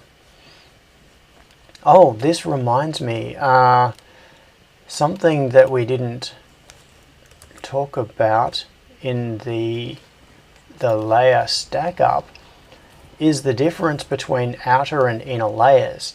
We were talking earlier about copper weight, and typically it would be what you call 1 ounce copper on the outside of a PCB. It's pretty normal for the inner layers to be half of that. So typically you would have inner layers might be ½ ounce copper, outer layers might be 1 ounce copper, which has a couple of effects. One is that if you are running a large amount of current through inner layers, well, basically inner layers can't carry as much current for the track width as an outer layer, as a result of two things. I'm off camera here. Firstly, just the fact that it is an inner layer means that you do not have the radiation effect of heat being able to radiate out as easily, because it is sandwiched in between other layers. It's got fiberglass on both sides of it, which means that heat doesn't really have anywhere much to go. So even if you had, say, 1 ounce copper on inner layers and outer layers, they were both the same thickness, you still could not carry as much current on an inner layer just because of that thermal consideration. But the other factor, of course, is it's not only an inner layer, which means that it's in the middle of a sandwich, but it is also thinner. So if you are going to be running large amounts of power, like large amounts of current on a power supply or something, you probably want that on the outer layers, not on the inner layers. So an inner layer you wouldn't use for high current things. You would use an inner layer for things with logic signals where you don't have high current. You also might use it for things like ground and power planes, because then although you half ounce copper doesn't carry as much power, we're talking about a plane. So it's spread out, and so it's not the constraint that it would be for just a one trace. Yep. Okay. Yeah, Scott said JLC and PCB way are both quite happy with the defaults in KiCAD. Yeah, my expectation is that the defaults in KiCAD are going to be on the slightly conservative side. Basically, any PCB tool that you open and just use the defaults should generate files that are going to be safe with the majority of PCB factories. What I'm talking about here with all of these issues is when you're starting to push a little bit close to the limits, you're wanting the smallest track sizes you can get, the smallest vias that you can get. But for a typical board, like this one, the conveyor controller here, it's not even close to the limits of the capabilities of any board house. Anyone could manufacture this. It's a two-layer board, and these tracks are relatively thick. I think they might be 0.25 or even 0.308. Let's see. If I have a look at that track, it is, yeah, it's 0.3048 millimeters wide, which is huge in terms of PCB fab sizes. And these vias, the smallest ones here, are 0.5 millimeter, which once again is far bigger than the capabilities of pretty much any modern board house. So a board like this, done with these design rules, is not going to be a problem for anyone that you go to have it manufactured.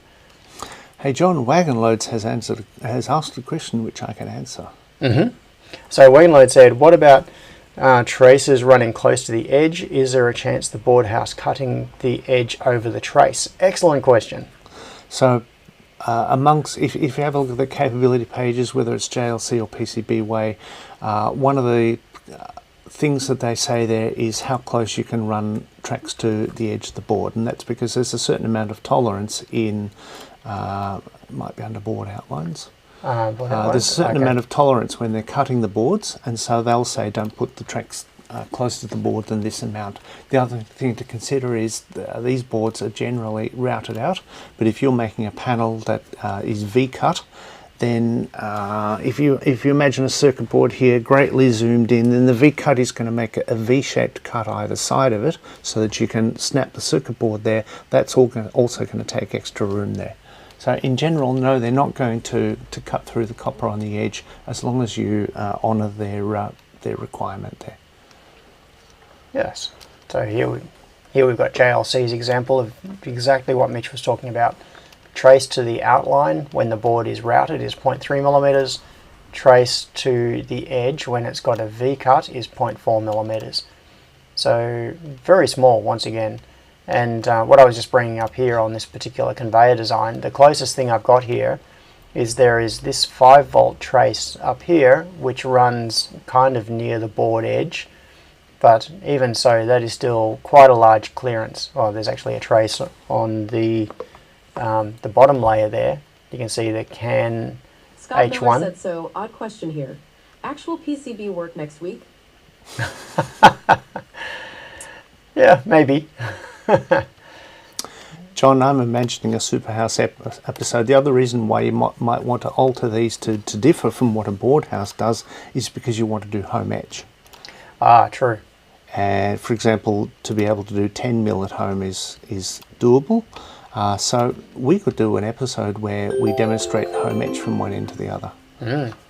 True. System notification, 15 minutes remaining. I have all the chemicals and things here. I haven't used them for a long time, but I have everything here for making PCBs at home.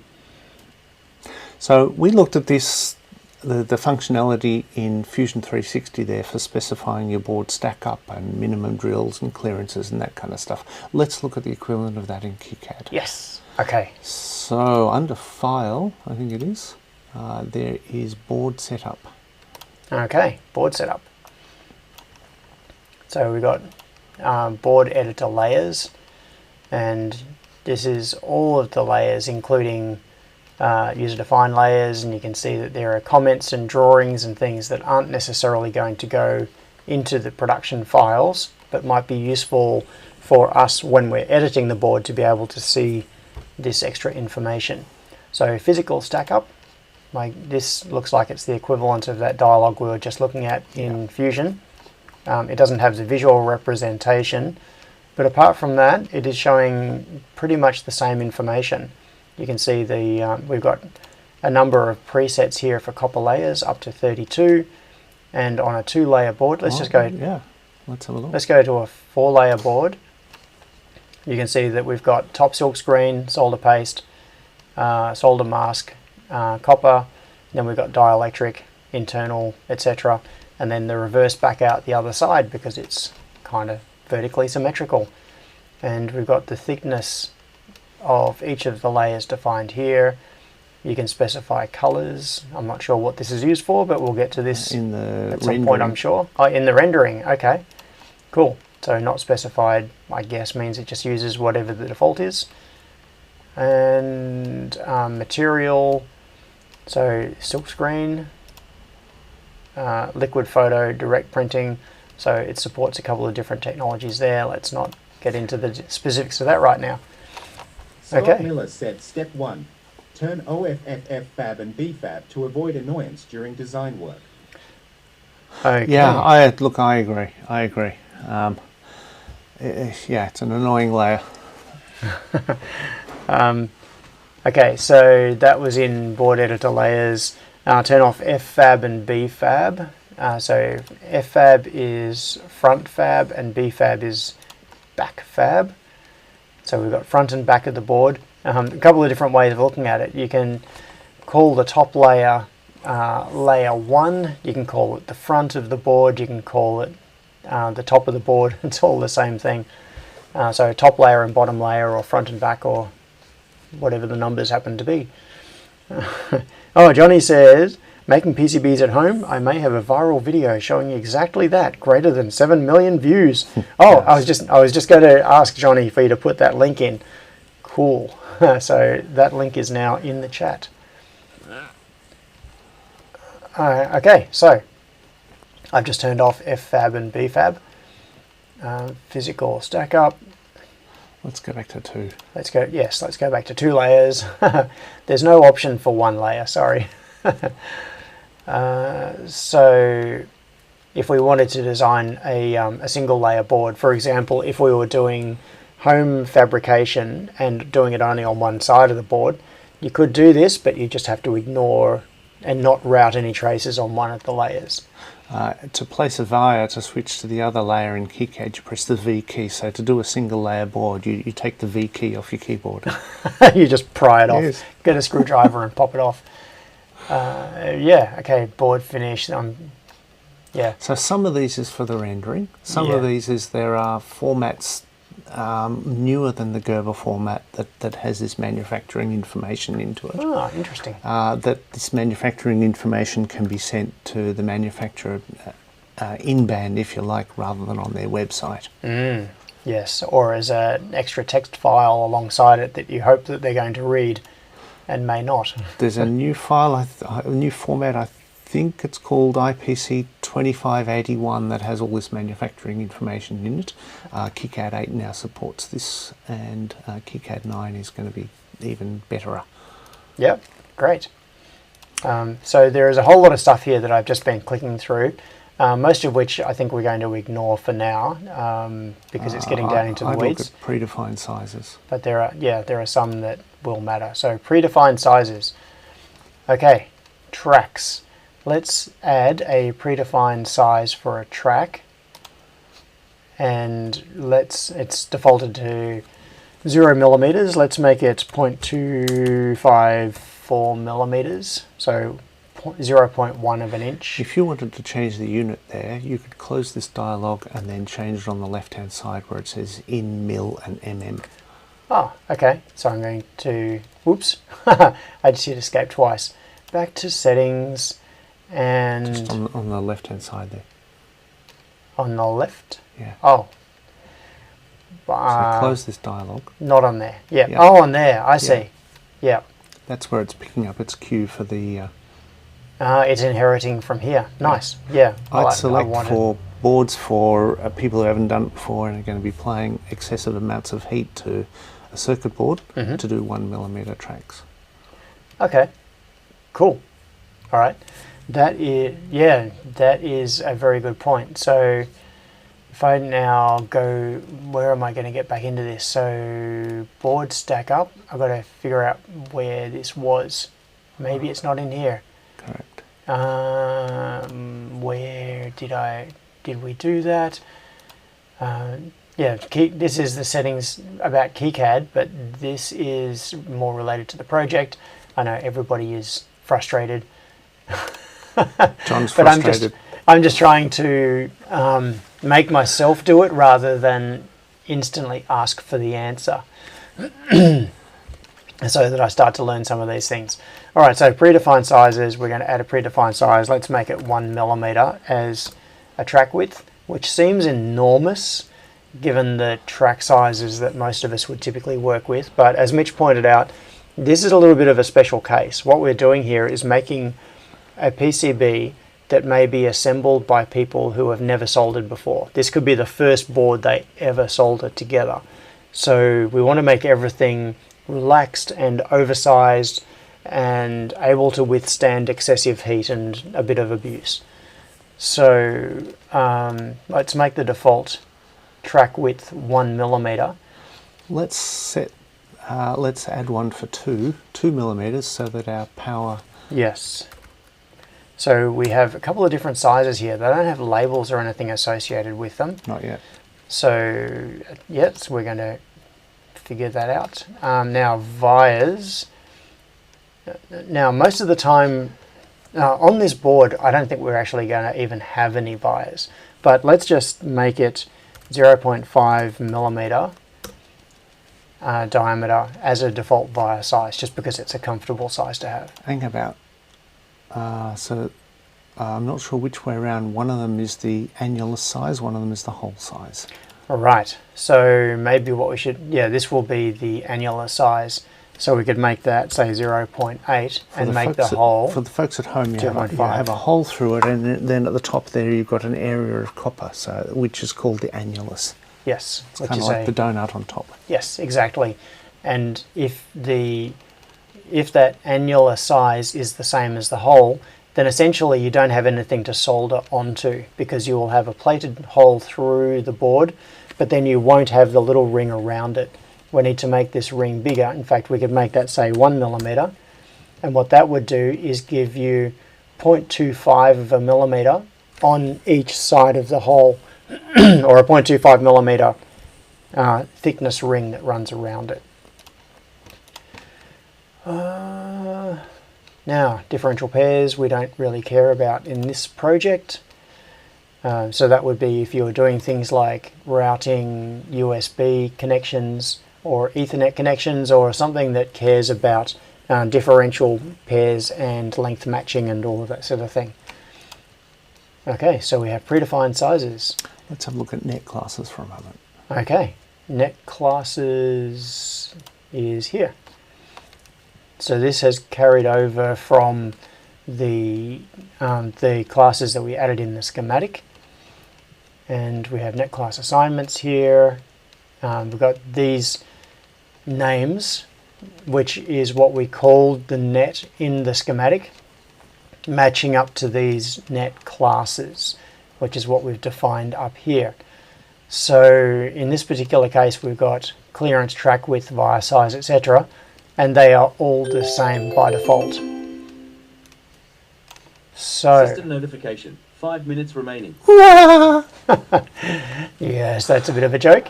All right, so default clearance is 0.2mm, track width is 0.25mm.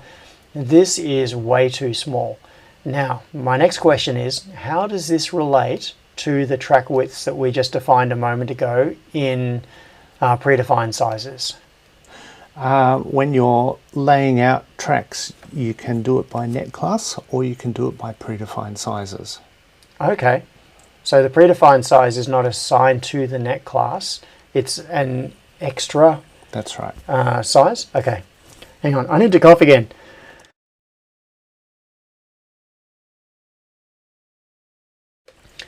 Oh, I've been really wanting to take a drink, but I don't want to gulp. I will make it to the end yet. I will make it to the end. No, Scott, we won't misspell it. Okay. Oh, some cooler fun says the BJT spacing is tripping the design rule checker if spacing is greater than 0.2 millimeter. Ah, right. Okay, that's a good point because the pins from the transistor go through holes that are closer together than, yes. They're very close. Yes, they are very close. They're actually annoyingly close for a beginner. Let's tweak these defaults here. Yes, defaults. So track width, shall we make this 1 millimeter as well? All right, so we'll make that 1. And via size 0.8 we'll do. Clearance 0.2, maybe I should take that up a bit. Yes. Make it like 0.5 or even 1. What do you think? Let's make 0.7. it. Okay. The size and the hole, I think the vias. Via hole, take that up to 0.5, or you could take it up bigger. Yep. Maybe just 0.5 will do. Yep. Micro vias we don't care about at the moment because we're not using that. So via size, it says is 0.8. I think I want to take that up a bit as well. So we've got the via hole as 0.5. We'll make the via size 1. And DP gap, DP width. That's differential pair. Yeah, which we don't care about either. So then there is the power. Let's make that, oh, logic is still 0.25 millimeter track width. Let's make that 0.5. Yeah, 0.5, and we'll make the track width of power 2 millimeters. Whoa. Just so that we can see it. This is not necessarily how we're going to end up once this board is routed. This is just part of the exercise of visually seeing how the net class definitions in the schematic can then follow through to giving you different physical outputs in the PCB layout. So let's just make these 1 millimeter as well. It doesn't really make sense to make that 1. Let's make that 2. Let's make that 1. Yeah, and we'll make that 0.5. Just in passing, net class assignments there, the reason it has a leading slash on it is because if you have subsheets, it'll go subsheet / net name. Okay. Because these are all top level, just got a slash there. Yep. Good to go. Okay. So we hit OK? All right, so we've now defined the parameters or the rules which we're going to be using. So let's have a look. There are some drop downs just below the icons along the top. Along here? Yep. Things like track use net class width. Exactly. So the predefined ones are there. Yes, so these are the ones we just defined a little while ago. Yep. So if a particular track has a net class associated with it and use net class width is done, then you'll get what the net class says. Otherwise, there are predefined ones there. So that's where that comes in. As a shortcut for going into board setup, there's also edit predefined sizes there. Okay. The other thing is there's a little icon just to the right of that one. There. What this does is if that's selected and you're drawing a new track, it will pick up the thickness of the track from what's already there. Right. If that's deselected, it'll pick up the thickness of the track from the drop down on the left. Right, got it. Yeah, so conceptually, that is what happens in Fusion, where if you don't do anything and you click on a track to continue routing from that point, it will use whatever is the currently selected track width. But if you hold down Shift and you click on the track, it then inherits from the track you are clicking on, which is the same as having this selected. So the default behavior is in KiCAD, with this selected, it will pick it up from whatever track you have just clicked on. Right, good. There's also a drop down for via size. Okay. So we've got a 1mm via there. 1mm annular, 0.5mm hole. So yeah, I'm accustomed to thinking of vias as the hole size rather than the annular size. So that's a pair there. Yeah. Yep. So we're going to go net class size for both of them. And so we're ready to do a thing. There's an icon up there. I think it's a kind of a just above where it says 19.69. I think it's 4 to the left, 4 to the right of that. Where is 19.69? I'm going to point at Oh, there. that Okay. one there. Yep. Okay. What that does is, and you'll do this a whole bunch of times, and there's a shortcut for it, which you'll learn very quickly. What F8, that does right? is take all the things from the schematic and import them into the PCB. There are some exceptions. So, for example, if you have not set a footprint, then it won't pull it in because it can't. If you've already pulled it in, then it'll leave what's already there, except there's an option that says kind of overwrite. Okay. But because we don't have anything here, the first time we do it, it will pull everything across. Let's hit it. Okay, I'm going to click that button, and it is giving some options here for what it's going to do. And I'm going to leave everything. I'm basically going to do everything, I think. So it's got options of relink footprints, delete footprints with no symbols, replace footprints with those specified in the schematic, which is what we want to do. We have a clean slate here, and it's telling us what it is about to do before it does it.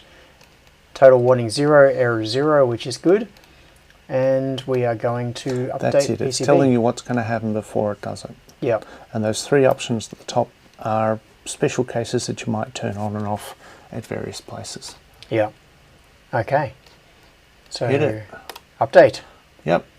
and So close. when you finally close, notice what's happened with your mouse. Yeah, so what it has done is grouped all of the parts together and selected them and put them under the cursor. So I can now move this around and just put this bundle of parts down somewhere, and then I've got all the parts ready to rearrange. Is there anything else I should do before I just click them down, plonk them on the board? All right, here we go, plonk. So they are now plonked on the board. Now, I'm just going to click M for move on this, and they are currently all grouped, and so it's selecting the whole lot. But if I click away and now cursor over just R1, M for move, and then I can move it, and it's rubber banding the connections. So you can see the air wires. Does KiCAD use that same terminology? Yeah, in general, the whole thing is called rat's nest. Rat's nest, yeah. Yeah. Yeah, so these thin blue wires that you can see there that are moving around, it's probably a little bit hard to see on the stream, but it's pretty clear on our own screen. That is showing the logical connections that have been defined in the schematic, but that do not yet exist on the PCB. There is no track joining those together, but that is where the track will need to go. So it's a bit of a cue, hey, you want to be connecting these two up at some stage. Yes. Another thing you're passing is, folks, if you don't like the colour scheme, there's support for themes here. So, okay, there's dark theme and light theme. You can also customise what colours are used for particular things. Okay. Yes, and I can just click and drag. I don't have to. Oops. So the selection, the way that it happens in the schematic editor, all the kind of selection stuff with left and right rubber banding. System notification. Peter is hangry. 5 minutes ago. with doing multiple selections, taking things out of the selection, adding to the selection, being able to do a move, being able to do a rotate, a mirror, those kind of things work exactly the same way as the schematic editor. Thank you to the people who put out KiCAD 6, where this was all just incredibly cleaned up based compared to previous versions. It's thanks to KiCAD 6 that we can now kind of, that muscle memory that you've started to put into practice is now just going to work. Yep. So Wagon Loads asked an interesting question, which is it possible to drag the circuit diagram to the PCB so the parts are in the same arrangement? There is an option when you're importing to do with kind of try and be clever with placing them. Yes, I agree with unexpected maker. Yeah, 4 was impossible, 5 almost work, and 6 is the bomb. Yep. Yep. Yep. The bill of materials. There is a way. I've never used it because I remember on a live stream you did a couple of months ago where you say a lot of your design is based on connector constraints. So you place all the connectors and then work out where all the rest of the components are going. Yes. To kind of mirror that. Where do we place components so that it has adjacent connections to the connectors are there. Let's have a bit of a detour very quickly into the 3D viewer, because even now we can get a 3D model of this board. Okay, that's And interesting. We don't even have a board yet in terms of a physical outline. We just have parts on a blank canvas. Exactly. Yes. So I might be option 3 on a PC, Windows, Linux. It's Alt 3. Okay. I think Let's try option Alt 3. Yes, I think that's Alt 3 worked. Yes. So now we have a 3D viewer. Wow. Look at that. So what it's done is set the constraints as a minimum size bounding box around the parts. That's it. And just given us a preview. That is pretty cool. That is really cool. Very nice indeed. Now, I'm just going to close that because I'm going to come back to this point just to reinforce a little, or to explore a little of my understanding of what's going on in here. Now, we have done the synchronization and brought in the parts that were in the schematic. So if, for example, this is R1, I'm going to try deleting that part. So this part is, R1 is now gone. I've deleted it from here entirely. It's obviously still in the schematic because let's have a look at the nothing has schematic changed. There. Yes. Oh, it has now just highlighted R1 in the schematic. Is it worth putting these next to each other? Yeah, let's or just do this. Like we did with the schematic last week. The Funway schematic is just having it visible. Yeah. Yeah. We'll bring that up so that it is visible there. And I'll click that little icon there to make this go. Go that away. one? Yep. Oh, and the one above it. And that one. Yep. And then we can drag this in smaller, like that, so it's visible. Oops, not that. I want that window, and we'll bring this across to here and zoom in here. Okay, so if I deselected that highlight. I'm going to do that process again. In fact, I'm just going to do Command Z to bring it back. All right, so R1 is now here. If I select R1, you can see that it has jumped to highlighting it in the schematic here. If I select R2, it has jumped to highlighting in the schematic. Try clicking on, say, R3. Okay, so now if I click on R3 in the schematic, it has highlighted it on the PCB layout. Yeah, so we have bidirectional selection, which is very nice. Same goes with highlighting tracks and nets and things. Yep, very good. So I'm going to now redelete R1. So R1 is now gone from our board, but it is still in the schematic. And then I'm going to go back into the update PCB. Yes. And just run this again. I'm going to leave everything default. Let's have a look at the messages there. So what it is saying is that it is processing a symbol for each of these. Oops. and at the bottom it says adding R1. So it is processing each of the things that is in the schematic, and you can see that one of the things that it has processed is R1. Everything else, it hasn't had to make a change. But then it has discovered that it needs to add R1. So now if I do update PCB, and is it doing anything? Yes, behind the scenes. Behind the scenes it is, okay. So it's there, and what'll happen? It's somewhere, maybe up in the top corner or something. Okay, do I need to close that? Yep. Oh, it's put it under the cursor. So now I can just click it back into here again.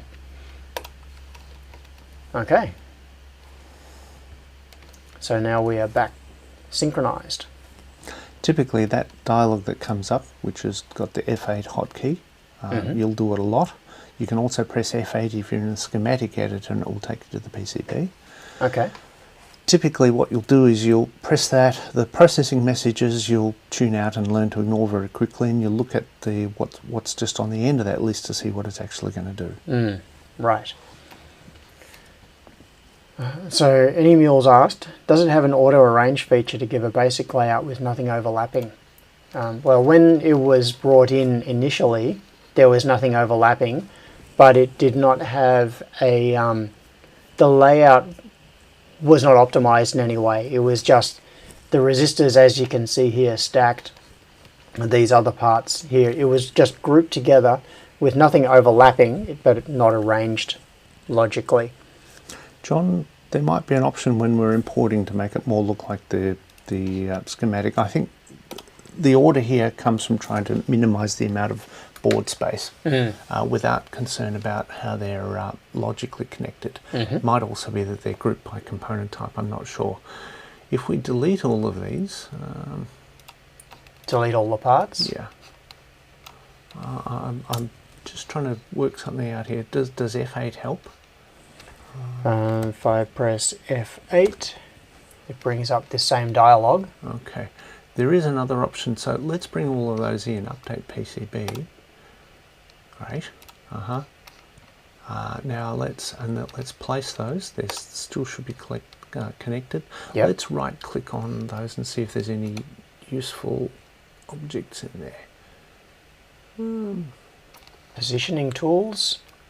No. No, I don't think so. Any of our viewers know what we're looking for here? I always wanted to know what pack and move footprints did. I couldn't work out what that is. I think, to answer Justin Spencer, I don't think there's any AI yet, but people are talking about it. I don't think there's a way to have it lay it out as the schematic does. I don't know, for the kind of stuff that you do, would that actually be useful? I don't think it'd be useful for me because I think it's constrained by the physical arrangement rather than the logical stuff. Yeah, I think it would be useful initially just to have things in some kind of a sensible group. So I'm just trying to think of a because I was actually facing this yesterday in Fusion when I was laying out a board. Unfortunately, it would take a bit of work to prepare an example of what I'm talking about. But once you add parts in Fusion, each time you add a part, because the workflow is different, it's live coupled constantly. So as soon as you add a part in the schematic, it also appears on the PCB layout. And what it does is put them down in the bottom left, and then they start progressing down vertically. Scott Miller said suspect it'd really only be useful in designs for beginners. Like Yeah, this particular I one. agree. Yeah, but what do you end up with if you're doing any kind of a complicated project? So a project that I was doing yesterday had, I'd added dozens of resistors, many ICs, and it ended up with a big stack of resistors, a few ICs, and no indication of which ones are associated with each other. And so, but in the schematic, it was fairly obvious which ones were associated with each other because they were resistors in pairs and those sorts of things. So having them dropped onto the System PCB notification. Peter is super hangry. in the same arrangement as the schematic would have actually been a time saver, because I could have then marquee selected groups of them and moved the major blocks around the board without having to first figure out, oh, this resistor and that resistor all the way down there are the ones that are associated.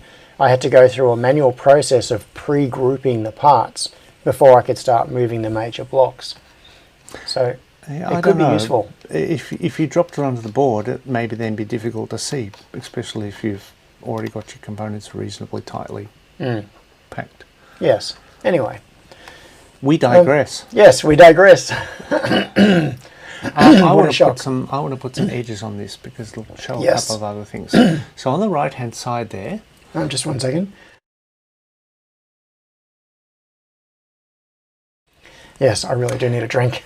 Thinking back to the schematic editor, and we can just see it on the right of the screen there, we've got a palette of useful options we do there, kind of like A for add a component, P for power, L for label, those kind of things.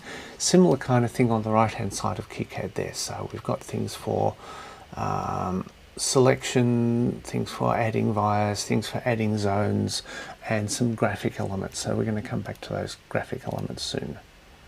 Okay.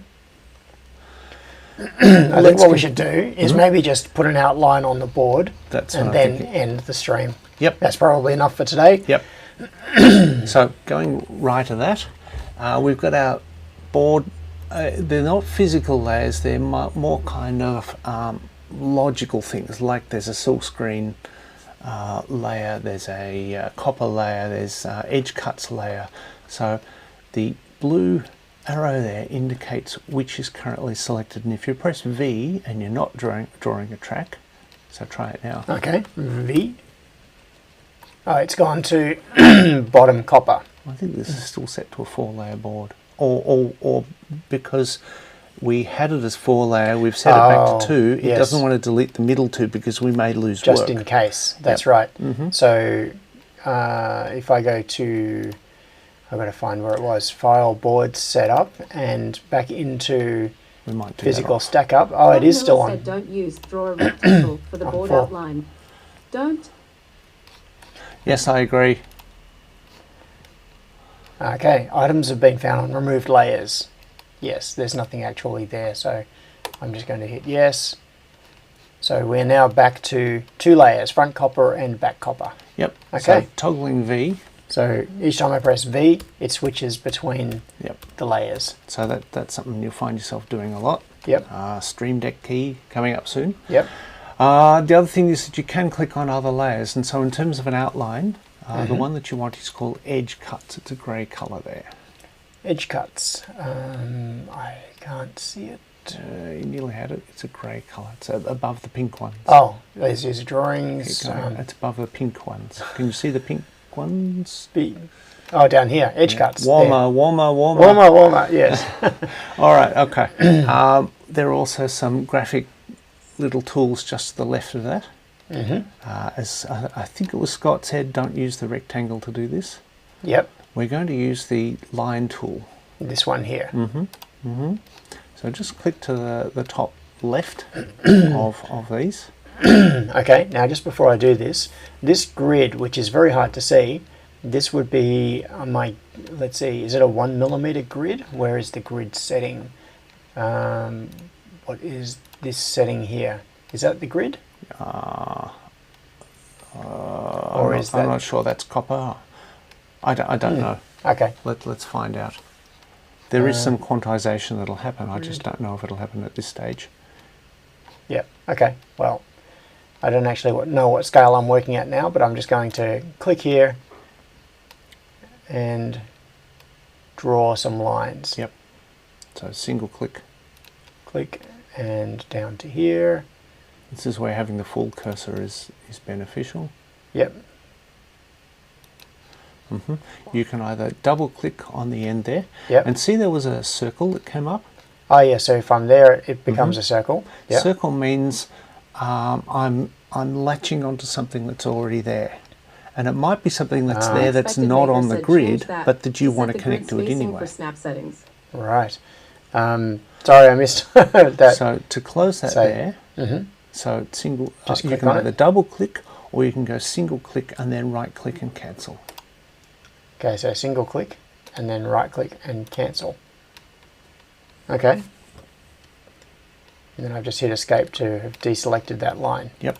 So we've now defined the outline of the board. Well, we've defined a cut at least. And all right. Option 3 will now give you the 3D view that uses Option those. 3, Alt 3. Yep. So the board is now larger because, out of curiosity, I'm going to plug in. It's no longer the minimal bounding box. Yes, it's no longer the minimal size. Now chat is obscured. Oh, look at this. The Space Mouse works. Very jerkily, but it's kind of working. This is the 3D Connection Space Mouse. Rotating it a little. Now it stopped rotating. I don't know what's going on. Is it less jerky with the trackball? Or whatever you're using?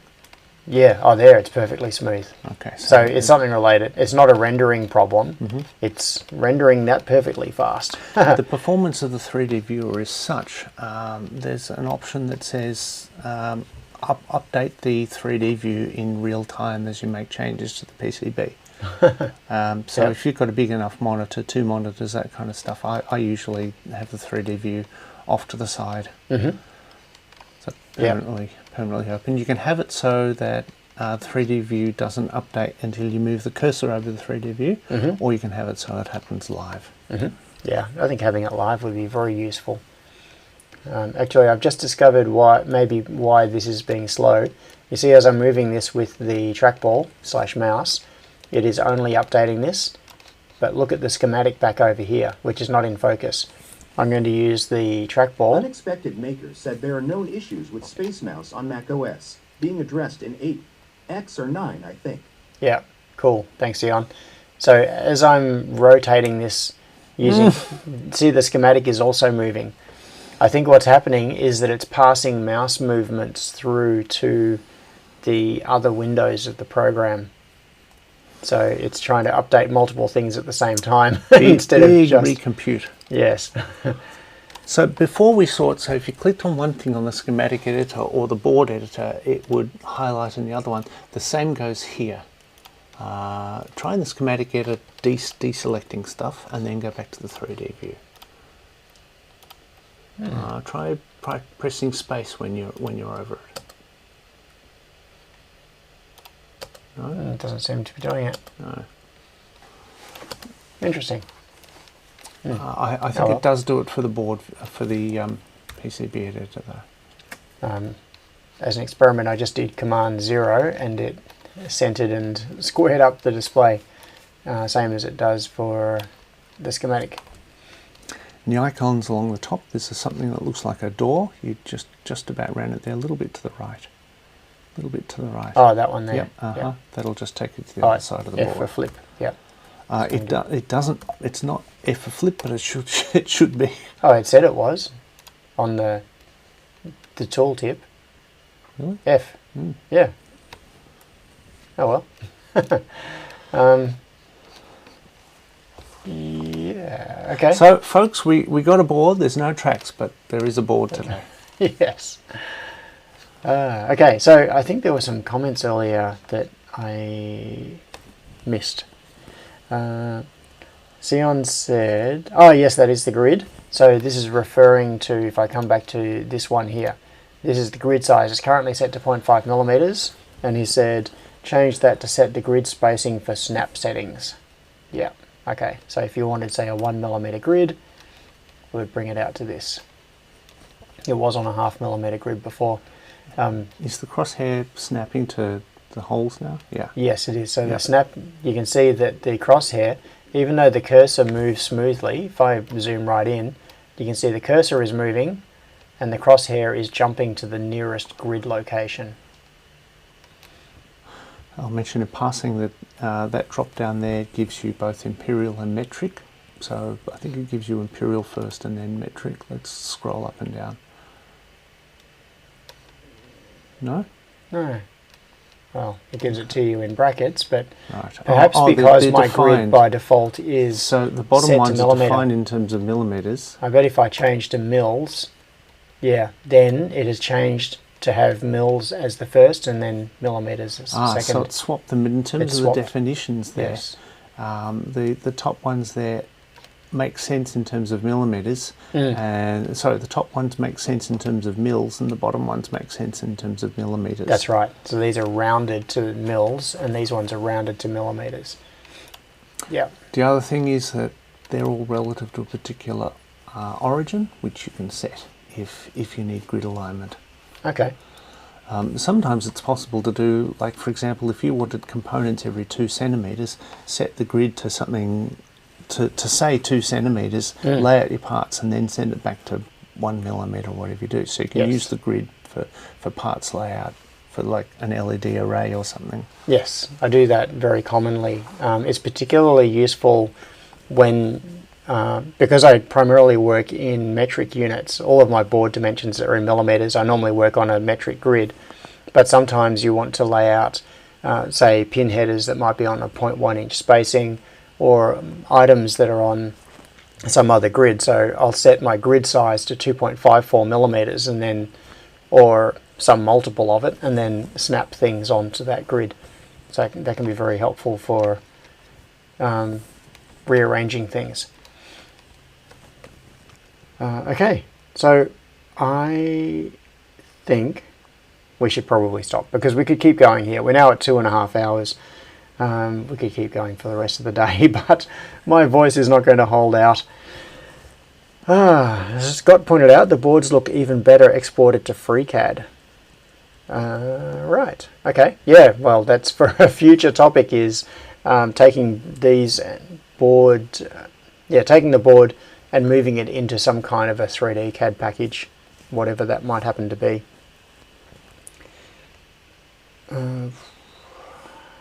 Stuck my layout on Discord. Some call it fun says, stuck my layout on Discord, have a laugh, thanks for teaching me KiCAD. But I'm not teaching you anything, I'm trying to figure this out. Mitch is the one who is teaching. FreeCAD with KiCAD Step Up installed does wonders, says Scott. Yeah. Right, okay. Definitely a future thing. Holy Flame said, if you want to view the board file with all tracks and components shown perfectly, export as VRML. That's funny that VRML in 2024 is a thing. After, yes, so for those who don't know, VRML is Virtual Reality Markup Language, which was invented by, what's his name? The guy from Sydney. I just can't remember. Gone totally blank on his name. It was intended kind of as a parallel to HTML, which is hypertext markup language, but it was for defining physical geometry of objects, so that you could, in the early days, it was used for virtual reality experiences. Second Mark Life. Pesci, yes. Thanks, Keen. Yes, Second it was Life Mark. kind of thing. Yeah. Like Second Life, but way predating that. This was back in the 90s. Yes. Okay. I think we'd better wrap it up because we could just keep going forever. We need to call a stop to it at some point. So, yes, cable tie. What are we going to do next Mark. week, John? What are we going to do next week? Maybe what we'll do next week is what I thought we would do this week, which is do some, Not to mention the viewers. which is to route some tracks on the PCB. Yeah, so next week, let's lay the parts out in a logical fashion, route some tracks, and see how we export the file to send it off for production. I think we can achieve that if we if we try to focus next week. John, I'm interested to get your feelings before we wrap up about how this is going for you, in the sense of, is it, oh my God, people actually use this, to I could get used to using this, like how's it sitting for you? Oh, it's feeling good. Yeah, I'm liking this. It's there are things that seem a little bit odd, but that is just that I'm not accustomed to System it. notification. Stream is over GHAAA. I give up. Yeah, so there are things that seem not so intuitive initially, but they do make sense. It's just that the logic or the reasoning behind it, there are little things. For example, this whole question we had before about, oh, this is a drop down. It's got dimensions on it. What is that? I don't know. Is that the track width that we're about to route? Is it the grid? Turns out that it's the grid. Doesn't actually say it anywhere. Does the tooltip tell us? There is no tooltip. You know, there are little things like this which are a little bit strange, but it's one of those things where once you are into the tool and using it regularly, that will seem totally intuitive, and I'm sure I will never question again what this drop down is. It'll just be, oh, I'm in board layout, this is the grid, of course it is. But there are a few little things like that that I'm noticing as I go, but I know that once I am regularly using this, it is going to be very intuitive. So, yeah, I'm fine. I'm feeling good about it. It's also on the right mouse button, I think. So okay. Grid there. Right. Yeah, so we can set the grid from there. Probably use that more than the drop down because you don't have to navigate to the top. Yeah, just do it in context, because I might be here moving this part and I go, oh, I want to go to a different grid, so I'm going to switch that to 0.5 instead, and then do G for drag. There's also hotkeys to switch between grids, which can be useful if you're jumping between things. Yes. Yeah. Okay. Well, folks, thanks for having me. And John, thanks for having me. Thank you, Mitch. The listeners today who have been very helpful with the comments. Yeah. Yes, thank you very much. It does. It says edit grid at the bottom of the list when you click it. Okay. So to find out what this drop down is, if you go down here, edit grids. That goes for all of these drop downs here. Zoom. Yeah. Edge cuts. Right. No, I don't think I've ever clicked that because I always click it on the side. All right. Usenet classes, then it's got edit sizes, and here it's got edit predefined sizes. Yeah, so it's got edits below those things. Next week we'll have a look at some of that stuff on the right, the selection filter and the presets there. Yes. Unexpected. Okay. Oh, sorry, you couldn't see it. Just kidding. I was just clicking on it and you couldn't even see it. Anyway, thanks everybody for coming along, and I hope you learned something. Yes, I am channeling my inner Lewis Rossman there. Okay. I think there's going to be a lot next week when it comes to the actual physical board layout. That's going to be very interesting. So I will be back with you next week, and hopefully with Mitch, if Mitch is up for Stay tuned. Yes, for continuing this epic saga. Thank you very much. Hope you're having a great weekend so far, and go and build something awesome. We'll see you later. Bye.